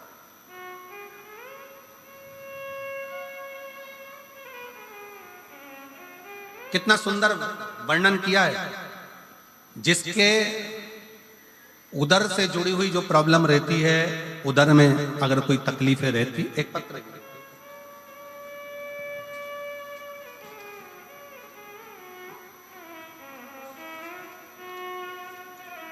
पहले समझ लें उसको। जिसके उदर में जो प्रॉब्लम रहती है, उदर से जुड़ी हुई, पेट से जुड़ी हुई, पेट में अगर कोई तकलीफ है, उदर से जुड़ी हुई तकलीफ है, बहुत सारी बीमारियां पेट से उत्पन्न होती हैं, तो वो अगर पेट से जुड़ी हुई कोई गांठ पड़ गई बच्चादानी में, गर्भस्थ कोई गठान आ गई, या पेट से जुड़ी हुई कोई प्रॉब्लम, या किसी स्त्री का गर्भ ठहरता है, अंदर ही मर जाता है, बच्चा पूरा बन नहीं पाता, डॉक्टर कह देते हैं कि इसका अबॉर्शन करा दो, उस समय पर बहुत ध्यान दीजिएगा कि बेलपत्र के वृक्ष के नीचे की मिट्टी, बेलपत्र के वृक्ष के नीचे की मिट्टी, उस मिट्टी का स्पर्श मात्र उसकी रज अगर पेट पर लगाना प्रारंभ करा जाए, या बेलपत्र के वृक्ष की मिट्टी को गीला कर कर अगर मस्तक पर तिलक भी करना प्रारंभ करा जाए, तो उधर से जुड़ी हुई प्रॉब्लम समाप्त होती चली जाती है, गांठ भी धीरे धीरे गलना प्रारंभ होता है। पत्र का स्मरण करेंगे। मोनिका मैया, सतबीर मैया, मोची वाली, सिरसा, कहीं बैठी हो तो हाथ हिला सकते हैं। आप ही हैं, आ जाओ, एक बेलपत्र ले जाना, जाइए। मोची वाली, सिरसा, मेरा मोबाइल नंबर ये है। 1 लोटे जल का मैं क्या वर्णन करूं गुरुदेव, मेरे पास तो शब्द ही नहीं है। हम 2021 से शिव महापुराण की कथा रसतत्व ग्रहण कर रहे हैं। मेरे गर्भाशय में गठान हो गई थी। पिछली बार जब हम सिरसा में कथा को सुन रहे थे, तब मैंने भोले बाबा से विनती करी, मेरा गर्भाशय की गठान ठीक कर दो। गुरुदेव, जब हम कथा श्रवण कर कर गए, तो मेरे बाबा ने मेरी गठान तो ठीक नहीं करी, पर मेरा मन अंदर से कचोट गया। कि सीहोर वाले गुरुजी कहते हैं कि कथा सुनो तो दुख मिटता है, पर बाबा ने तो मेरी गर्भाशय की गठान तो ठीक करी ही नहीं। मन में थोड़ा सा भाव आया। जब मन में सोच रही थी, तभी मेरे रिश्तेदार ने कहा कि वो सीहोर वाला महाराज कहता है कि हिम्मत मत हारना, वो कहता है कि आज नहीं हुआ तो कल देगा। तब हमारी वो गर्भाशय की गठान की जांच कराई, तो 7.8 और 5.8 सेंटीमीटर की वो गठान थी। मन में आया, डॉक्टर ने कह दिया कि 8 दिन के अंदर ऑपरेशन कराना है। वापिस मन में आया कि एक बार फिर पुनः शिव महापुराण की कथा सुनी जाए। मैंने टीवी के सामने आसन लगाया, आसन लगा के फिर मन से कथा सुनी, और कथा सुनने के बाद शंकर जी पे एक बेलपत्र चढ़ाना, जल चढ़ाना, उसको पीना प्रारंभ करना। ऑपरेशन के लिए हम 8 दिन बाद डॉक्टर के पास पहुंचे। 8 दिन बाद जब ऑपरेशन के लिए पहुंचे, डॉक्टर ने पहले सोनोग्राफी करी। सोनोग्राफी करी तो डॉक्टर 18/9/2024 को कहता है कि आपकी गठान जो 7.8 की थी वो 1.7 पर आ गई है, 1.7 पर आ गई है। इसलिए आप ऑपरेशन मत कराओ, पर यह बताओ कि तुमने कौन सी दवाई खाई। हमने उसको कहा कि हमने बेलपत्री और शिव का चढ़ा हुआ जल पिया है। डॉक्टर खुद आश्चर्य में भर गया, अब ये क्या हो गया। सिरसा में आपकी दूसरी कथा हो रही है, जिसको सुनने के लिए मैं पंडाल में बैठी हूं।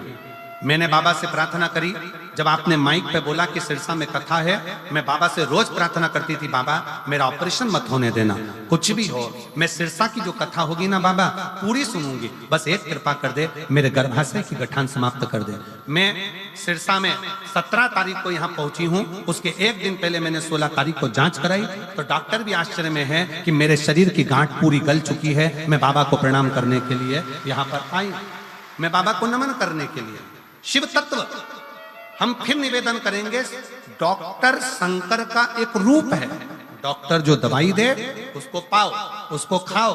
डॉक्टर बोले जांच कराओ, जांच कराओ, पर साथ में शंकर का किया हुआ भरोसा दड़ी बनाओ। शिव तत्व को दड़ी बनाई, शंकर के भरोसे को दड़ी बनाई। शिव का भरोसा दड़ी होना चाहिए।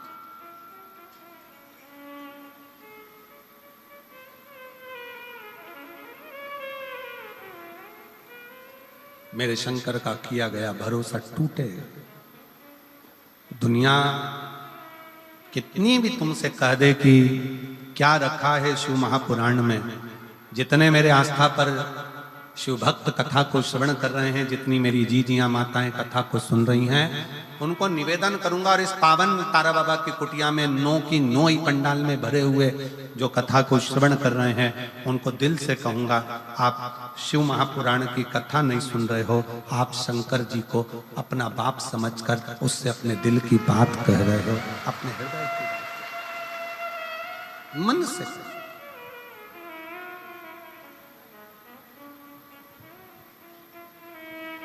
शिव तत्व है। शारदा ने ध्रुव ऋषि के पास जाया, बेलपत्री की जड़ को पकड़ कर बैठे हैं नेत्र। क्या वो ऋषि जिनकी आंख नहीं है, नेत्र नहीं है, वो तो मुझे देखेंगे ही नहीं। सावधान होकर सुनना, शारदा कह रही है उन्हें ऋषि के नेत्र नहीं है, वो मुझे देखेंगे नहीं।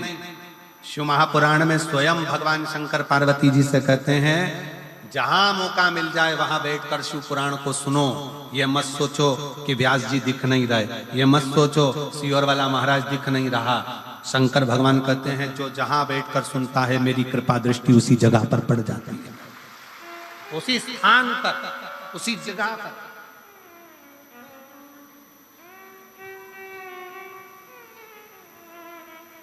उसी स्थान, उसी भूमि।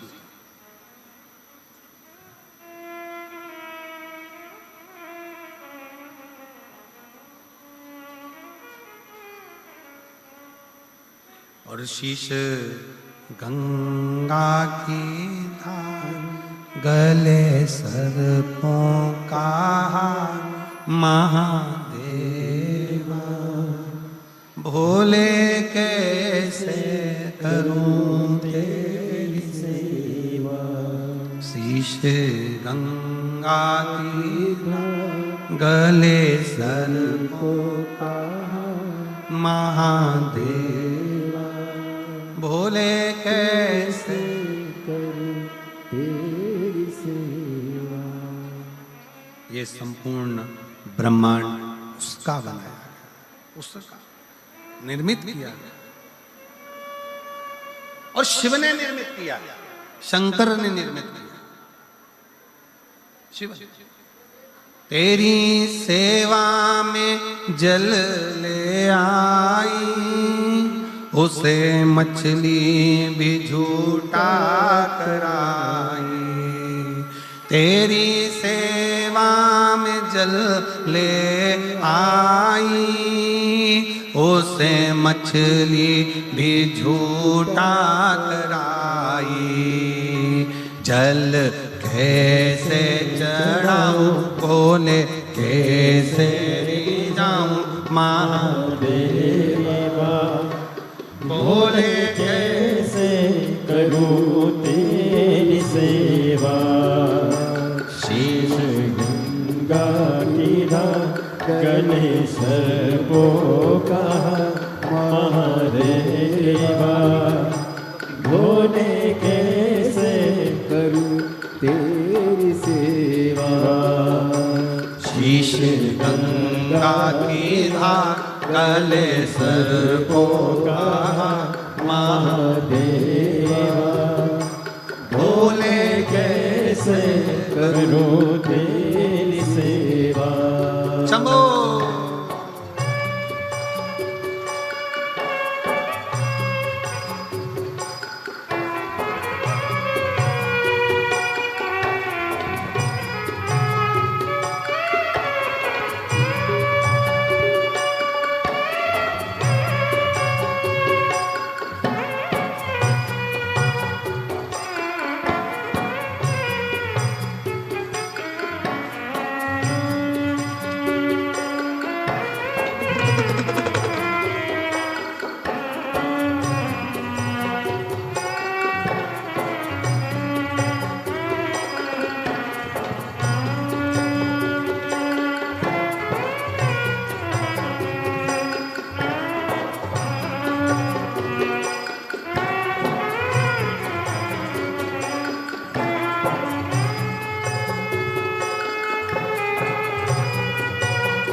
तेरी पूजा में दूध ले आई, उसे बछड़ा भी झूठा कराई। तेरी पूजा में दूध ले आई, उसे बछड़ा भी झूठा कराई। दूध कैसे चढ़ाऊं बोले कैसे रिझाऊं महादेवा, बोले कैसे करूं तेरी सेवा। शीश गंगा की गले सर को कहा महादेवा, बोले कैसे करूं तेरी सेवा।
तेरी पूजा में फूल ले आई, जिसे भवरा भी झूठा कराई। तेरी पूजा में फूल ले आई, जिसे भवरा भी झूठा कराए। फूल कैसे चढ़ाऊं, भोले कैसे रिझाऊं महादेवा। भोले कैसे करूं तेरी सेवा। शीश गंगा की धार गले सर्पों का महादेवा।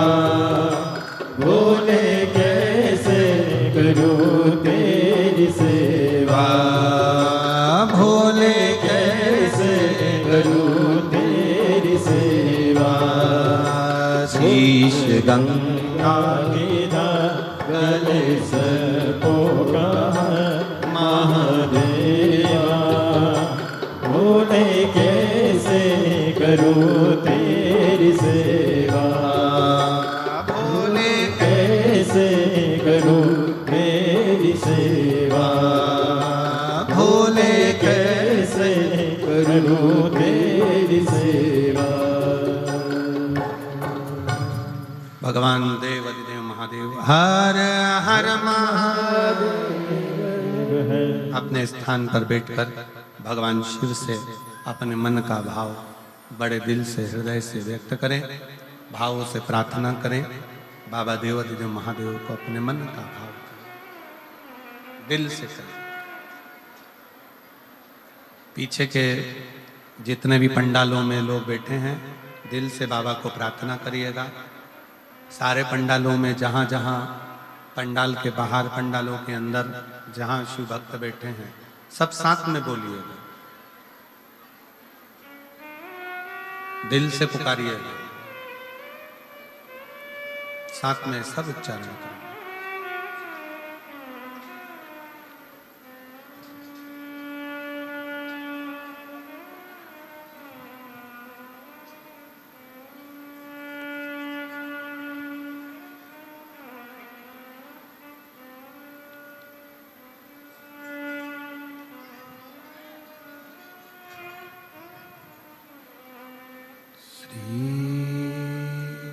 शिवाय नमस्तुभ्यं।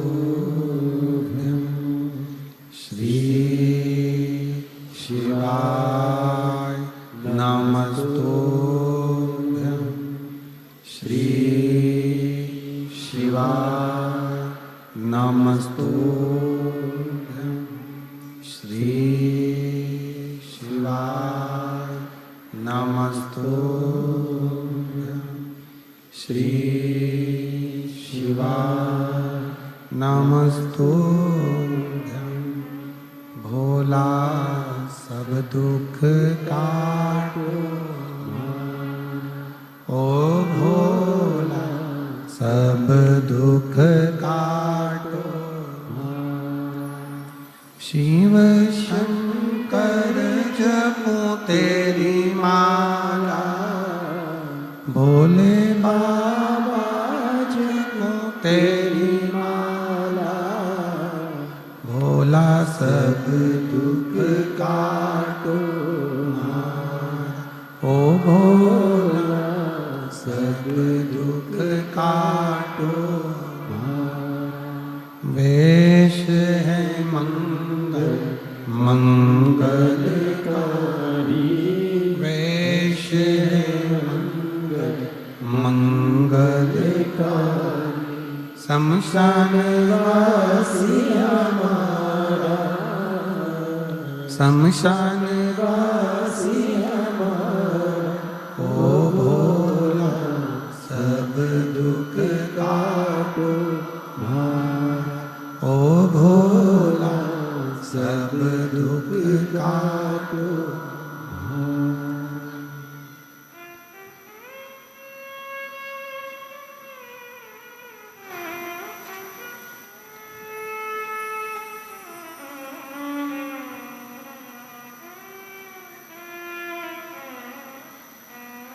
भगवान देवरिदेव महादेव, भगवान शिव, ओगरदानी, त्रिकालदर्शी, कैलाशी, अविनाशी, शंकर की कथा कर रहे, शिव महापुराण की कथा वर्णन कर रहे। शारदा कहती हैं कि नेद्रु ऋषि के नेत्र नहीं, पर क्या वो नेद्रु ऋषि मुझ पर कृपा करेंगे, मुझ पर करुणा करेंगे, दया करेंगे? कुम्हार ने शारदा से कहा कि शंकर का जो भक्त होता है, शिव का जो उपासक होता है, शिव की भक्ति करने वाला, शंकर की भजन करने वाला, शिव नाम को जपने वाला जो होता है, मात्र उसका दर्शन ही कार्य की सिद्धि प्रदान कर देता है। मात्र दर्शन।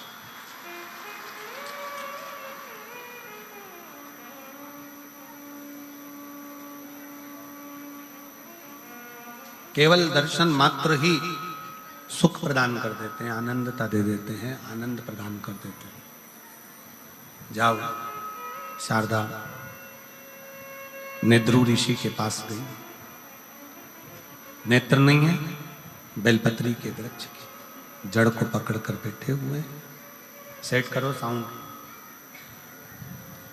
बेलपत्री की जड़ को पकड़कर बैठे हुए और शारदा पहुंची। दोनों हाथ उठाकर शारदा ने हर हर महादेव कहा।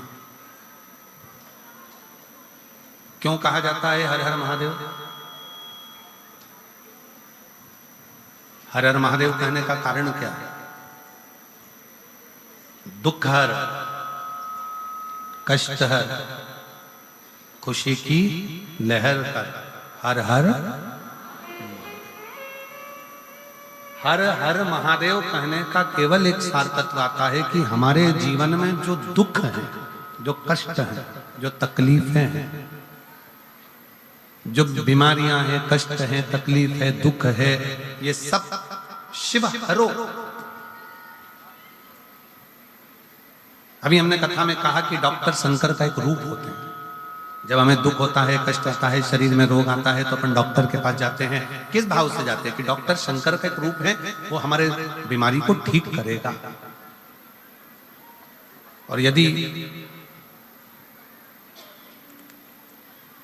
डॉक्टर ने जांच कर कर देख लिया कि तुम्हारे शरीर में यह कष्ट है, तो वो उस कष्ट का निवारण करेगा जरूर। उसी तरह शिव के पास पहुंचो, शंकर जी के पास पहुंचो, भगवान शंकर की भक्ति में पहुंचो, शंकर के भजन में पहुंचो, और एक लोटा जल जब तुम चढ़ाने के लिए जाओ तो मेरे शंकर पर पूर्ण भरोसा कर कर जाओगे, तो ये निश्चित है कि तुम्हारे दुख को शिव काटेगा। आप जाओ। कुछ पत्र हैं, देखो इन पत्रों में कितना सुंदर भाव लिखा है।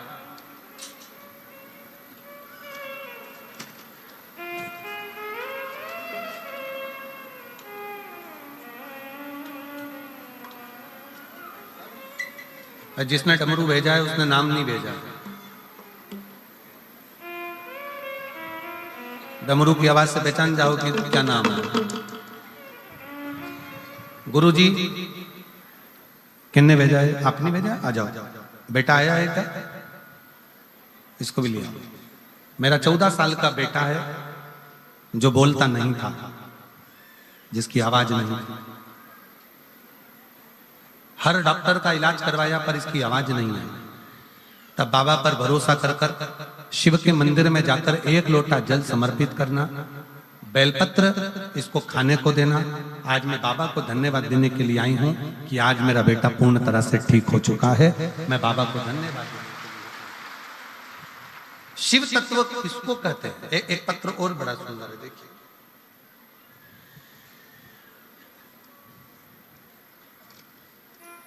मेरा नाम ज्योति गजरा, पति का नाम नरेश गजरा।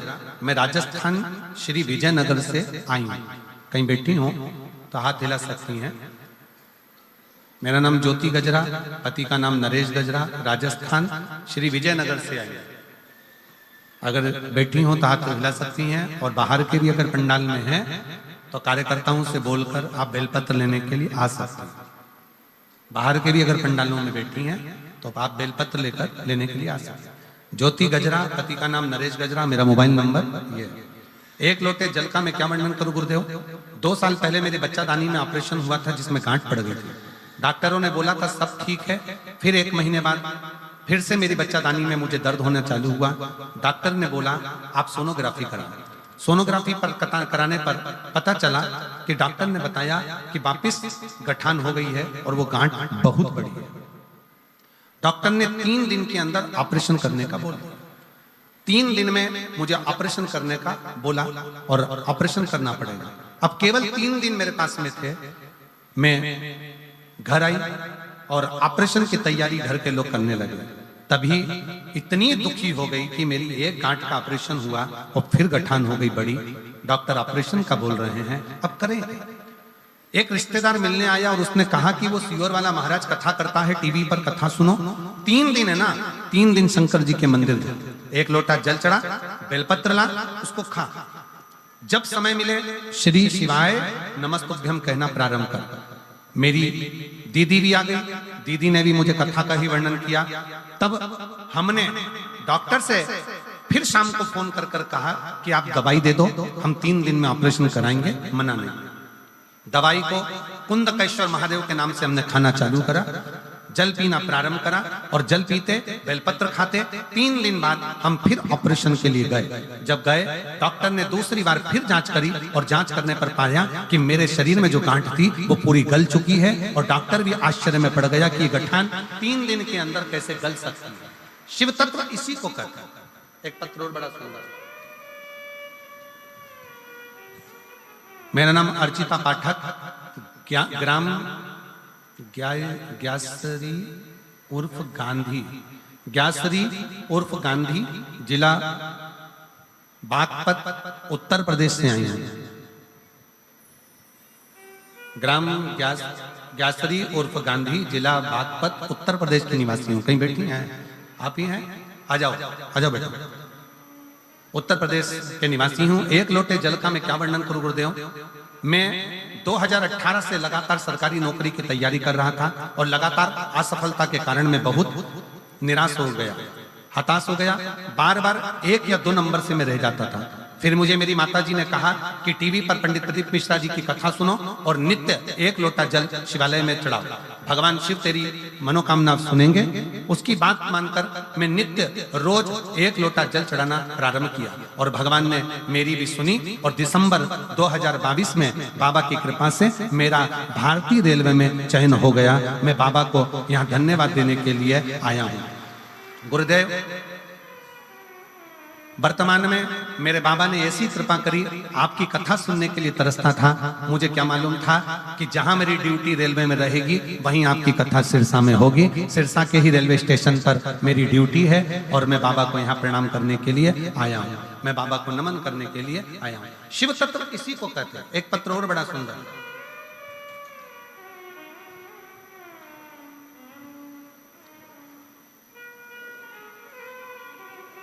मेरे पति, पत्र है किसका है, सुनीता विनोद, डिल्लो, गांव रूपावास, जिला सिरसा, हरियाणा के निवासी हैं। कहीं बैठी हो तो हाथ ले, आप ही हैं, आ जाइए, बेलपत्र लेकर जाइए। मेरे पति पिछले 10 साल से बीमार थे, जिनको बीमारियों ने घेर रखा था और बहुत तरह के हमने गुरुग्राम, दिल्ली, चंडीगढ़ दिखाया पर फायदा नहीं हुआ।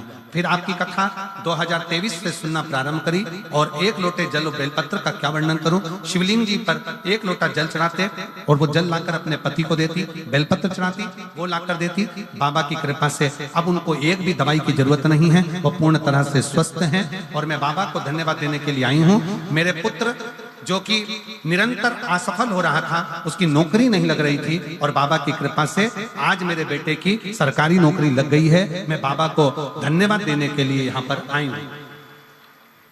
शिव जी को मैं प्रणाम करने के लिए आई हूँ। शिव तत्व इसी को कहते हैं। हम तो बाबा के भरोसे चलते हैं हम तो बाबा के भरोसे, चलते हैं ये दुनिया वाले जलते, ये दुनिया जलते हैं हम तो बाबा के भरोसे, चलते हैं भोले बाबा के भरोसे, चलते हैं। शिव तत्व की प्राप्ति हो, भगवान शंकर ओघड़दानी हो।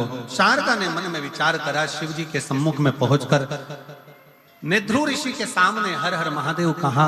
नेध्रु बाबा ने कहा कि शारदा तुम मेरे पास आई हो, कोई संत के पास, साधु के पास, गुरुजन के पास में अगर आता है तो कुछ ना कुछ तो फल बाबा देते जरूर हैं और शिव की कृपा होती जरूर।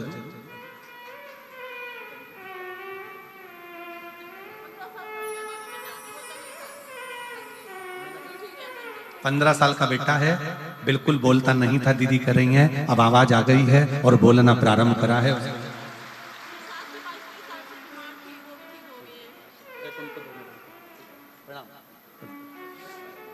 शिव तत्व इसी को कहते हैं, शंकर का स्मरण इसी को कहते हैं। शारदा को भगवान शिव के रूप में नेध्रु ऋषि ने शंकर की आराधना करने का बोला और शिव की ऐसी कृपा हुई कि शारदा ने जब भगवान शिव की आराधना करी, पार्थिव लिंग का पूजन करना प्रारंभ करा और शिव जी की कृपा से जो शारदा का पति उसको लगा था कि मर गया है, वो शारदा का पति सारे व्यसन को छोड़कर शारदा के पास दौड़कर आ गया। ये शिव तत्व का, ये शंकर भगवान का शिव तत्व कथा, ये शिव की उदारता, ये शंकर की कथा कहता। शिव महापुराण की कथा कहती है, माता सती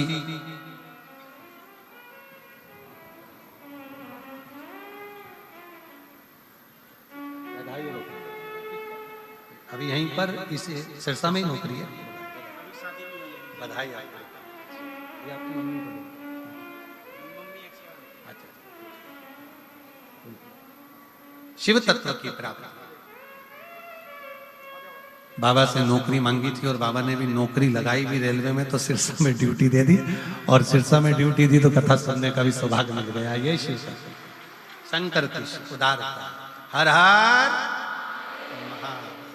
शिव पुराण कह रही है, भगवान शंकर का चरित्र करता है।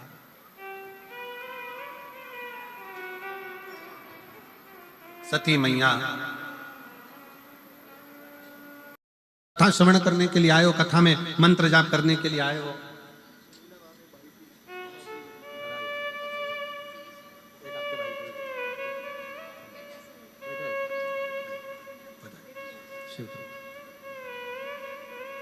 आप बैठे जरूर हो कथा में, अगर दिल से, हृदय से शिव नाम को जपते हुए, भगवान स्वयं शंकर जी कह रहे हैं, स्वयं शिव ओघड़दानी, स्वयं शंकर भगवान की पवित्र कथा कहती है। भगवान नारायण स्वयं कह रहे हैं कि हे ब्रह्मा जी, ये सोचना बंद कर दो कि तुम सृष्टि की रचना कर रहे हो। सृष्टि की रचना करने वाला तो केवल एक है और वो देव अधिदेव महा शिव है, केवल शिव, उसके सिवाय कोई नहीं। भगवान शंकर के सिवा कौन कर सकता? पर ब्रह्मा जी के मन में संकोच उत्पन्न हो गया और ब्रह्मदेव ने भगवान नारायण के साथ में मिलकर एक पर्वत को घुमाना प्रारंभ करा। पर्वत को घुमाते घुमाते उस पर्वत ने एक लिंग की आकृति उत्पन्न कर ली और वह अग्नि का एक खंभ प्रकट हो गया। जैसे ही लिंग की आकृति प्रकट हुई, भगवान शंकर उस लिंग की आकृति में से प्रकट होकर कहते हैं, ब्रह्मा और विष्णु, तुमने मुझे प्रकट किया है।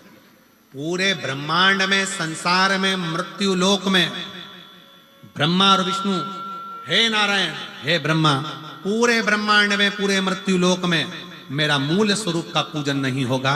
जो नारायण और ब्रह्मा तुमने मेरे शिवलिंग को प्रकट करा है, पूरे ब्रह्मांड में बस केवल यही पूजा जाएगा और इसी से जीव अपना फल पाए, इसी से जीव। अब कई लोग गलत विचारे कर लेते हैं, कई लोग गलत विचारों में पड़ जाते हैं, गलत सोच में पड़ जाते हैं। कोई कुछ कह देता है, कोई कुछ कह देता है। कोई कहता है शंकर जी पे चढ़ा हुआ जल मत पियो, कोई कहेगा बेलपत्र मत खाओ, कोई कहेगा ये मत करो। पर शिव महापुराण की कथा गीता प्रेस गोरखपुर की लेकर आओ, अपने घर में बैठकर चैन से आराम से पढ़ो कि वो सियोर वाला महाराज कहीं झूठ तो नहीं बोल रहा। पढ़ना चाहिए। आप लोग शिव महापुराण की कथा सुनते हो तो थोड़ा अगर विश्वास है तो एक आदत पढ़ो कि जितनी जितनी चीजें सियोर वाला महाराज व्यासपीठ पर बैठ के बताए कि दुर्वा का ऐसा प्रयोग करो, काली मिर्ची ऐसे चढ़ाओ, बेलपत्र ऐसे चढ़ाओ, बेलपत्र का प्रयोग ऐसे करो, इस तरह से भगवान की भक्ति करो, ये शंकर जी पे चढ़ा हुआ जल का आचमन करो, बेलपत्र को प्रसाद के रूप में पाओ। शिव महापुराण की कथा यहां तक कहती है कि केवल 33 कोटि देवता में एक देव महादेव केवल एक ऐसे हैं जिनका प्रसाद हाथ में आते से ही पाना पड़ता है, पूरी रात रखा भी नहीं जाता, देरी नहीं करी जाती।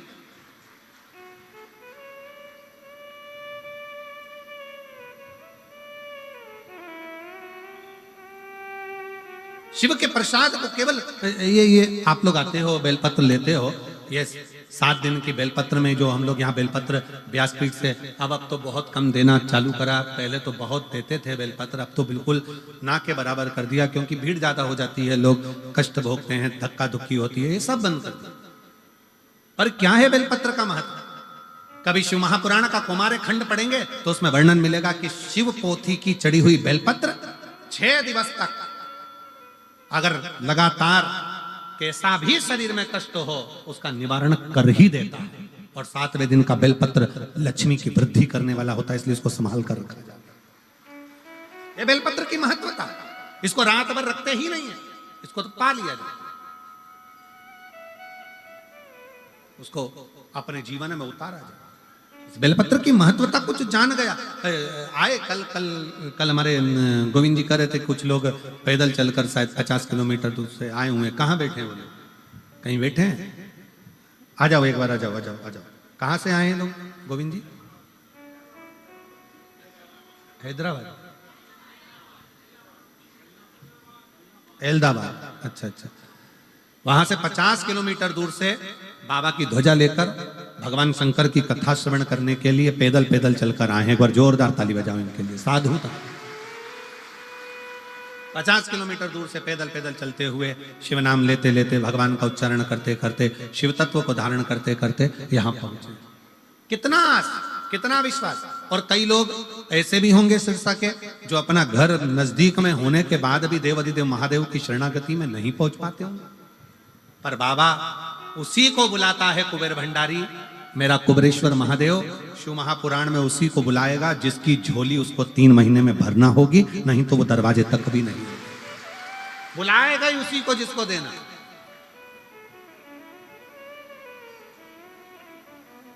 ये लोग भी कहां से आए हैं?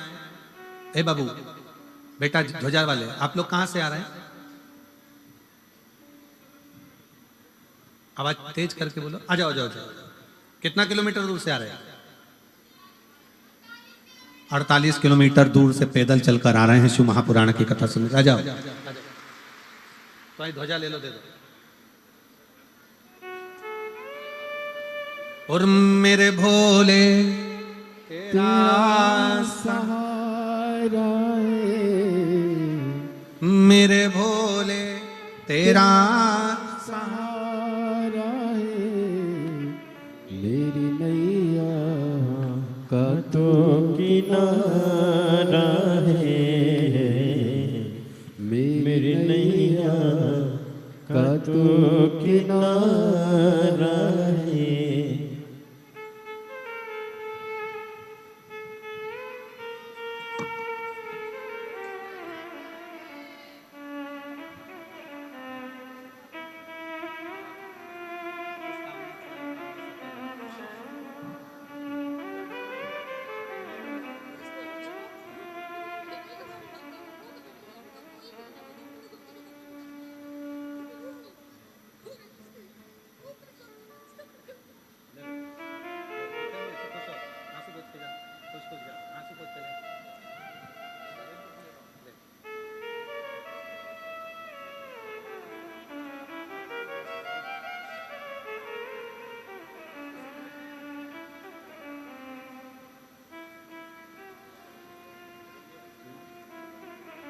48 किलोमीटर से आप पैदल आ रहे हैं। कौन सा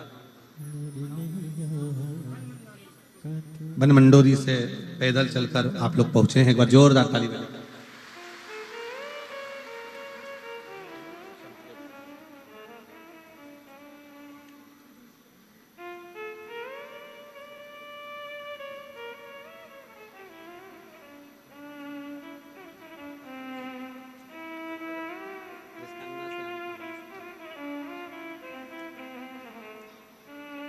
और मेरे भोले तेरा सहारा है, मेरे भोले तेरा सहारा है, मेरी नैया का तू किनारा है, मेरी नैया का तू किनारा है।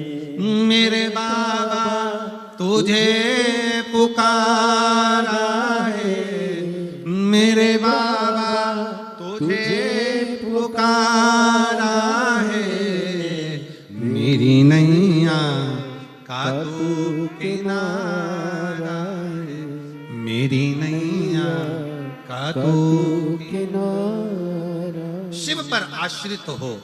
ब्रह्मा विष्णु ने जो शिवलिंग उत्पन्न करा यही संसार में पूज्य होगा। संसार में मेरा मूल स्वरूप नहीं, शिवलिंग की पूजन होगी। स्वयं शंकर कह रहा है, जिसके घर में शंकर का शिवलिंग नहीं है समझ लेना कि वो पूजन शिव स्वीकार नहीं करता। छोटा हो साधारण जितना भी आप रख सकते हो, छोटे से छोटा जितना बड़ा, पत्थर का, पीतल का, चीनी का, आप जिस कांच का जो हो, पर घर में शिव तत्व होना जरूरी है। शिव तत्व का होना जरूरी। वो शिव तत्व हमें सुख प्रदान करता है, वो शिव तत्व हमको आनंद प्रदान करता है। और क्यों ना देगा शिव? ब्रह्मा जी राजी नहीं हुए। ब्रह्मा जी को लगा कि ये तो सब सहजता का विषय होगा। शिवलिंग प्रकट हुआ। जैसे ही शिवलिंग प्रकट हुआ तो ब्रह्मा जी ने कहा भगवान विष्णु से, मैं जानना चाहता हूं कि शिवलिंग का भगवान शंकर का चरण कहां है, शीश कहां है?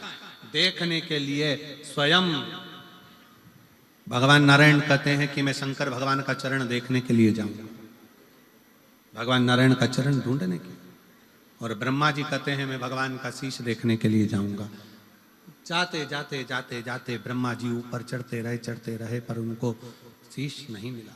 भगवान विष्णु नीचे जाते गए, पर भगवान का शिवलिंग का चरण नहीं मिला, चरण नहीं मिला।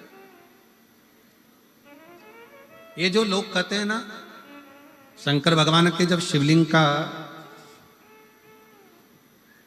जैसे ये शिवलिंग है, ये जलाधारी है, जब हम शिवलिंग का दर्शन करते हैं ना, तो कई लोग कहते हैं कि शंकर भगवान का चरण कहां पर, कई लोग कहते हैं भगवान शंकर के शिवलिंग में शीश कहां पर, उनका मुख कहां पर।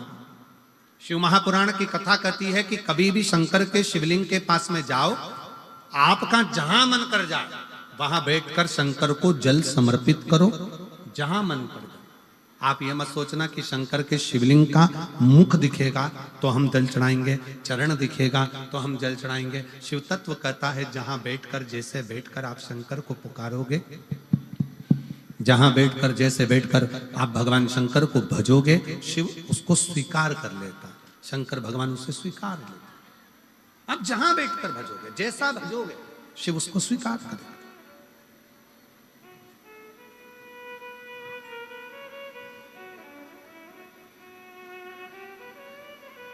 हम पूछें सिरसा वालों, आप लोग एक बात बताइए, बहुत ध्यान से बताना।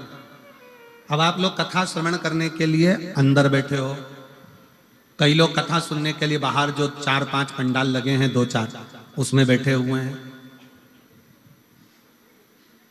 जो 2-4 पंडाल लगे हैं बाहर, लोग उसमें बैठे हुए हैं शिव भक्त।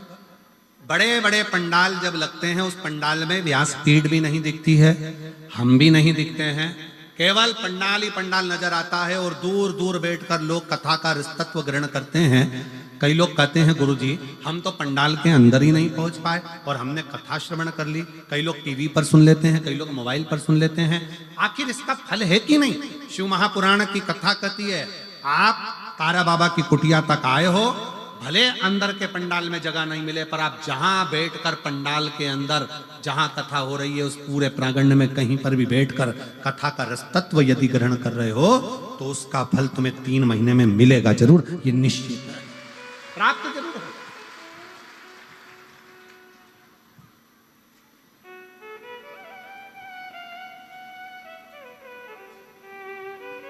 वो प्राप्त होगा और शिव कृपा करेगा, शंकर करुणा करेंगे। ऐसा नहीं कि शिव कृपा ना करे, करुणा करते।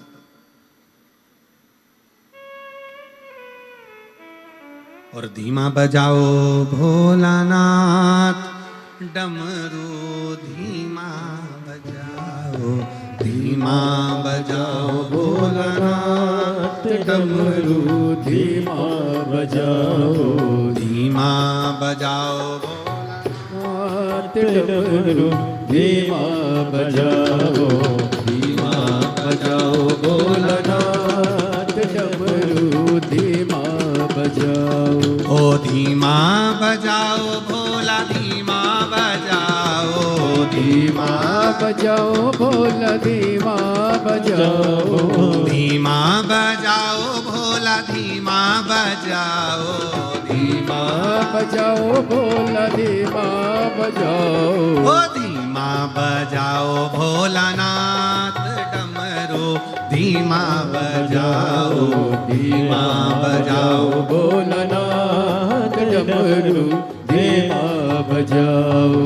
डमरू की धुन सुन के ब्रह्मा जी आए, डमरू की धुन सुन के ब्रह्मा जी आए, डमरू की धुन सुन के ब्रह्मा जी आए, डमरू की धुन सुन के ब्रह्मा जी आए, माँ जी आए संग ब्रह्माणी को लाए। गोपाल भैया आप भी बजाने आओ जरा। संग ब्रह्मणी को लाए, ब्रह्मा जी आए संग ब्रह्माणी को लाए, ब्रह्मा जी आए संग ब्रह्मणी को लाए। अरे धीमा बजाओ भोलानाथ डमरू, धीमा बजाओ, धीमा बजाओ भोलानाथ डमरू धीमा बजाओ। ओ धीमा बजाओ भोलानाथ डमरू, धीमा बजाओ, धीमा बजाओ भोलानाथ डमरू धीमा बजाओ। ओ डमरू की धुन सुन के विष्णु जी आए, डमरू की धुन सुन के विष्णु जी आए, विष्णु जी आए संग लक्ष्मी को लाए, विष्णु जी आए संग लक्ष्मी जी को लाए। ओ धीमा बजाओ भोलानाथ डमरू धीमा बजाओ, धीमा बजाओ भोलानाथ डमरू धीमा बजाओ, ओ धीमा बजाओ भोलानाथ डमरू धीमा बजाओ।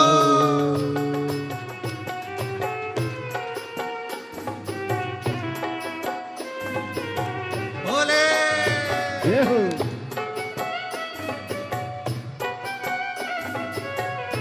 शंभो।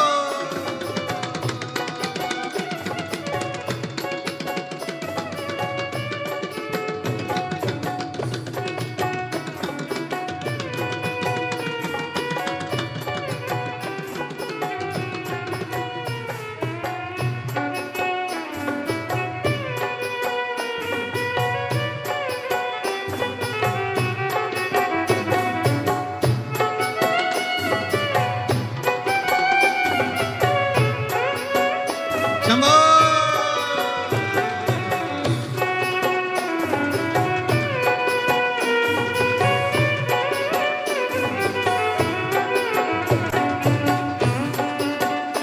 जय हो।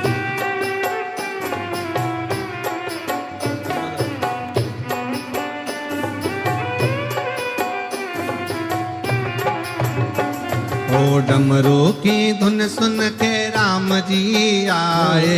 डमरू की धुन सुन के राम जी आए। ओ राम जी आए संग सीता को लाए। राम जी आए संग सीता को लाए। राम जी आए संग सीता को लाए। राम जी आए संग सीता को लाए। अरे धीमा बजाओ भोलानाथ डमरू